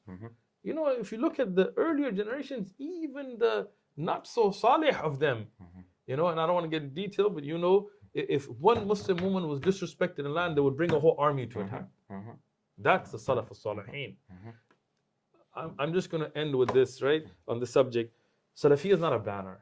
It's not a slogan. It's not a political party for you to, it's not a little private club for you to be talking about, It's a mindset, it's a manhaj, it's a methodology, right? So if you really want to follow the Salaf al-Salihin as you should, then learn who they are and how they live and how they acted and bring that into your life. And the reason is because Allah Azza wa Jal commands us to do so in the Quran. Prophet said the best generation is mine, and no one will come after. No one will come after. And the verse you mentioned, Surah At-Tawbah, that Allah is pleased with them and He's pleased with those who follow them, right? Yes. So we are trying to follow them because the Quran and Sunnah tells us to follow them. We're Muslims who try to follow the Sahaba, the Tabi'un, Atba'i Tabi'un. It's not tied to any particular scholar. Absolutely. It's not tied to any particular organization. It doesn't. Nowadays they bang on websites with each other. Which website do you go to? Which YouTube channel do you follow? This is ridiculous.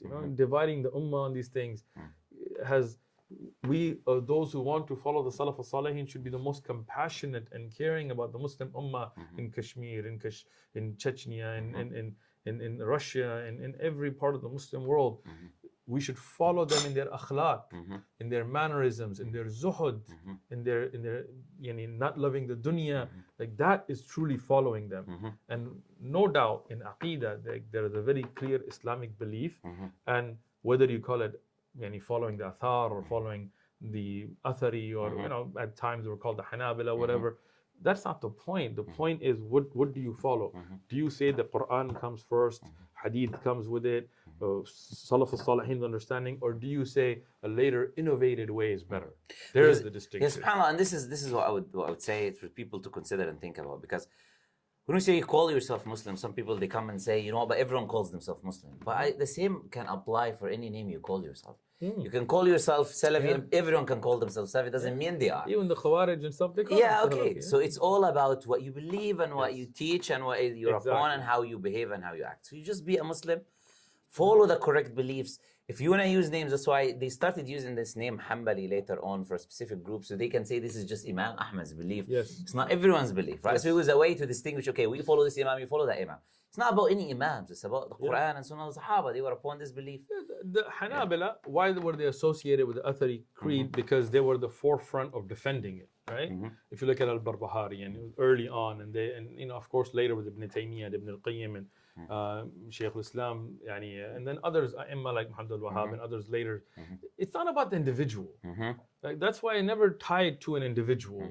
It's all about what do they represent, what did they defend, and that is what you have to be upon. Today we have brothers talking, like saying Salafi, and they couldn't name 10 Sahaba. This is such a sad state that we live in. Go learn and you can follow, bring it into your life.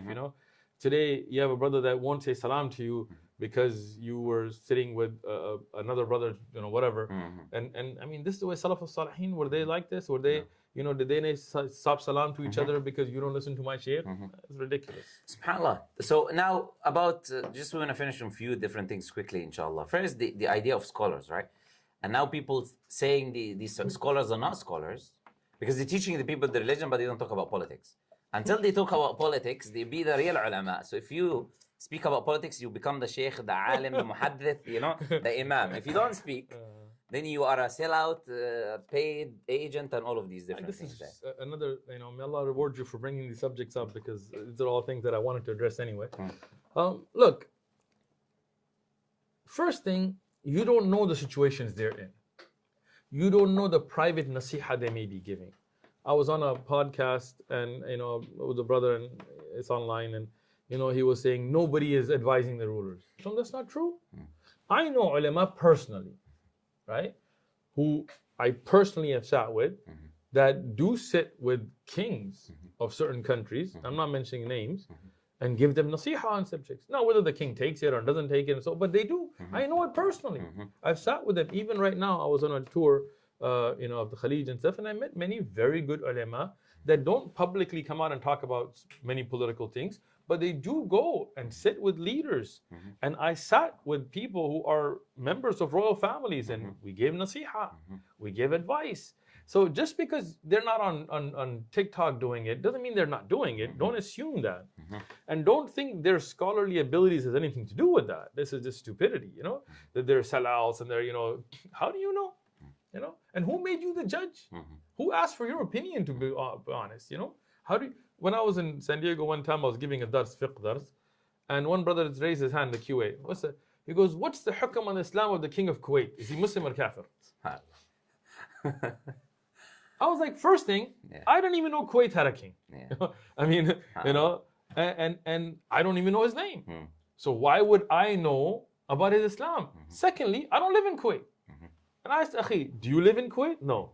Have you ever been to Kuwait? No. What's that got to do with you? The question was trying to get me to either make takfir or to say that this or that. Why would you do that? That's so stupid, Like Muslims today, deal with that which affects you.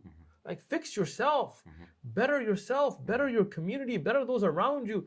Why are you sitting around wasting your time with this stuff, right?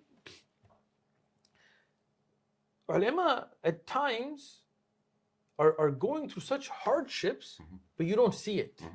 It's behind the scenes, right? And they're standing firm, but they're not doing it for show. They're not doing it for media presence, so you don't know it. So that's not your job to go and judge them. Rather, those that, have that level of knowledge and are benefiting the people and have written books and teaching, and those are the ulama and shuyukh, and make dua for them. And whatever is between them and Allah, leave it between them and Allah. Allah will not ask you about them. Allah will ask you about you. Worry about yourself. Yeah, subhanAllah. And Prophet ﷺ, he said, Man aada li waliyan faqad adhantuhu bil harb. Who opposes a wali of mine, then let him prepare for war. And these ulama have spent their lives, decades. Awliya of Allah. And you see, they are the inheritors of the prophets. You're attacking the inheritance of Rasulullah sallallahu alaihi wasallam. You're attacking them because they teach people the religion. Look at how crazy this is. You're attacking him for teaching a person his deen, and you would rather someone be locked up or be this or that and not benefiting the ummah, so you can be happy over him sitting down for 60, 70 years and even supporting. Those ulama, many of them, they are advising. Yeah, absolutely. Like I said, I know this personally, right? Just because you're not seeing it doesn't mean it's not happening.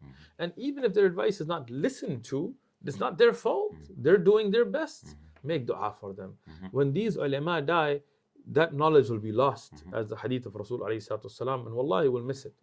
I remember the time when Shaykh Albani and Shaykh Ibn Uthaymeen and Shaykh Ibn Baz were all alive, right? And it was a wonderful time. And now when I think back at that time, I'm so sad that we didn't benefit more from them, right? So those ulama that are still alive, instead of criticizing, and those ulama today, like we see them as untouchable names, but I remember when the same people attacked them. Today these people won't dare it, but at that time they did, because they didn't appreciate the ulama. Appreciate the ulama, benefit from them, learn from them. Anyway, Jazakallah khair. Barakallah feek. What else? And subhanAllah, there is another thing that I want to mention, which is this idea of, before we close up inshallah, this idea of accusing Muslims without proof, and this idea of calling people like traitors, like Yahud, this and the agents, without proof, without evidence, because they say something which we agree is wrong, or the idea that it was said it was wrong. We're not defending how it was said or why it was said or what was said, but this idea of accusing without evidence, this idea of takfir, right? Easy takfir, easy this and that. This is a very, very serious issue. If you say this guy and you call him a rabbi, or you call him a priest, or you call him this, or a munafiq, these are very serious. When you call somebody a rabbi who's a Muslim, you're calling him kafir, right? You call somebody a priest, you call somebody even the actual munafiq is a kafir. Sifat of nifaq is different, but actual full nifaq, he has no belief. Yes. So you're making takfir, you're calling him kafir, and if he's not kafir, that word comes down, it's going to go on back to you. It's very dangerous. Why would you want to put yourself in that? Like, if I ask you for a fatwa, what would you do? If I ask you, If I don't know, I'll say I don't know. If I know, I'll give the answer. Like, That's it. so I mean, you're not going to give fatwa. If you give the answer, you're going to give the answer from an alim that Absolutely. you yourself don't give fatwa, right? I don't give fatwa, right? Absolutely. Now, takfir is the most serious fatwa. It's not fatwa on whether your wudu broke or not. It's about kufr and Islam. Why would you want to danger that? If it's between them and Allah, leave it. I'm not saying if somebody's worshipping a cross in front of you, you say, no, they're Muslim. I understand that. Like, yes, there is zahir of it, right? But something like an alim and what he said, and whether you feel that it was clear enough or not, leave those things because there is udr. There could be a threat to their life. It could be other situations that they're looking at. You don't know. So don't get into it. And it's a very dangerous thing to, even accusations of zina, for example, if I make accusation that you made zina, na'udhu billah, and I don't have 4 witnesses, this is ifk. This is accusation. I in Sharia would be whipped for it. Imagine today, people make accusations right, left, and center, and if they don't have 4 witnesses on this, in Sharia, they could be whipped for making this accusation. People forget this, but this is very serious. We should never accuse people. Husn al-dhan, we should think good of our brothers and sisters in Islam. Control the tongue. And subhanAllah, even if someone is alim or not alim, we cannot go to the extreme of doing takfir on someone because he did a mistake. Mistake is mistake. We'll say you're wrong. We can respond to what he says. Takfir is the job of ulama. Absolutely. This is not our job. Because there are people who speak who are not necessarily ulama, but they still speak about these issues and they get takfir. And that's a big issue. Very big issue. And this is a major sin. It's a major sin. There's a hadith where Shaykh Al-Albani authenticated. He said that whoever accuses a Muslim of something he didn't do, كان حقا على Allah, it was upon Allah to make him taste from that liquid of the people of hellfire. Subhanallah. And Allah says والذين يؤذون المؤمنين والمؤمنات بغير ما اكتسبوا فقد احتملوا بهتانا وإثما. It's a great sin. This is a major sin. So may Allah Azza wa Jal, inshallah, give us all guidance and give us forgiveness. Ameen. And give you barakah for attending, and inshallah touching on these topics. Wallah, it's been my pleasure, and we ask Allah to put benefit, inshallah. Ameen. And not to be the last meeting, inshallah. We'll have more in the future. Inshallah. May Allah protect you and protect the da'wah that you're Make sure doing. to check the Sheikh's channel out and the brothers behind the scene, brothers from One True Message Foundation. Make sure to check them out as well. Jazakumullah. Barakallah feekum. Jazakumullah.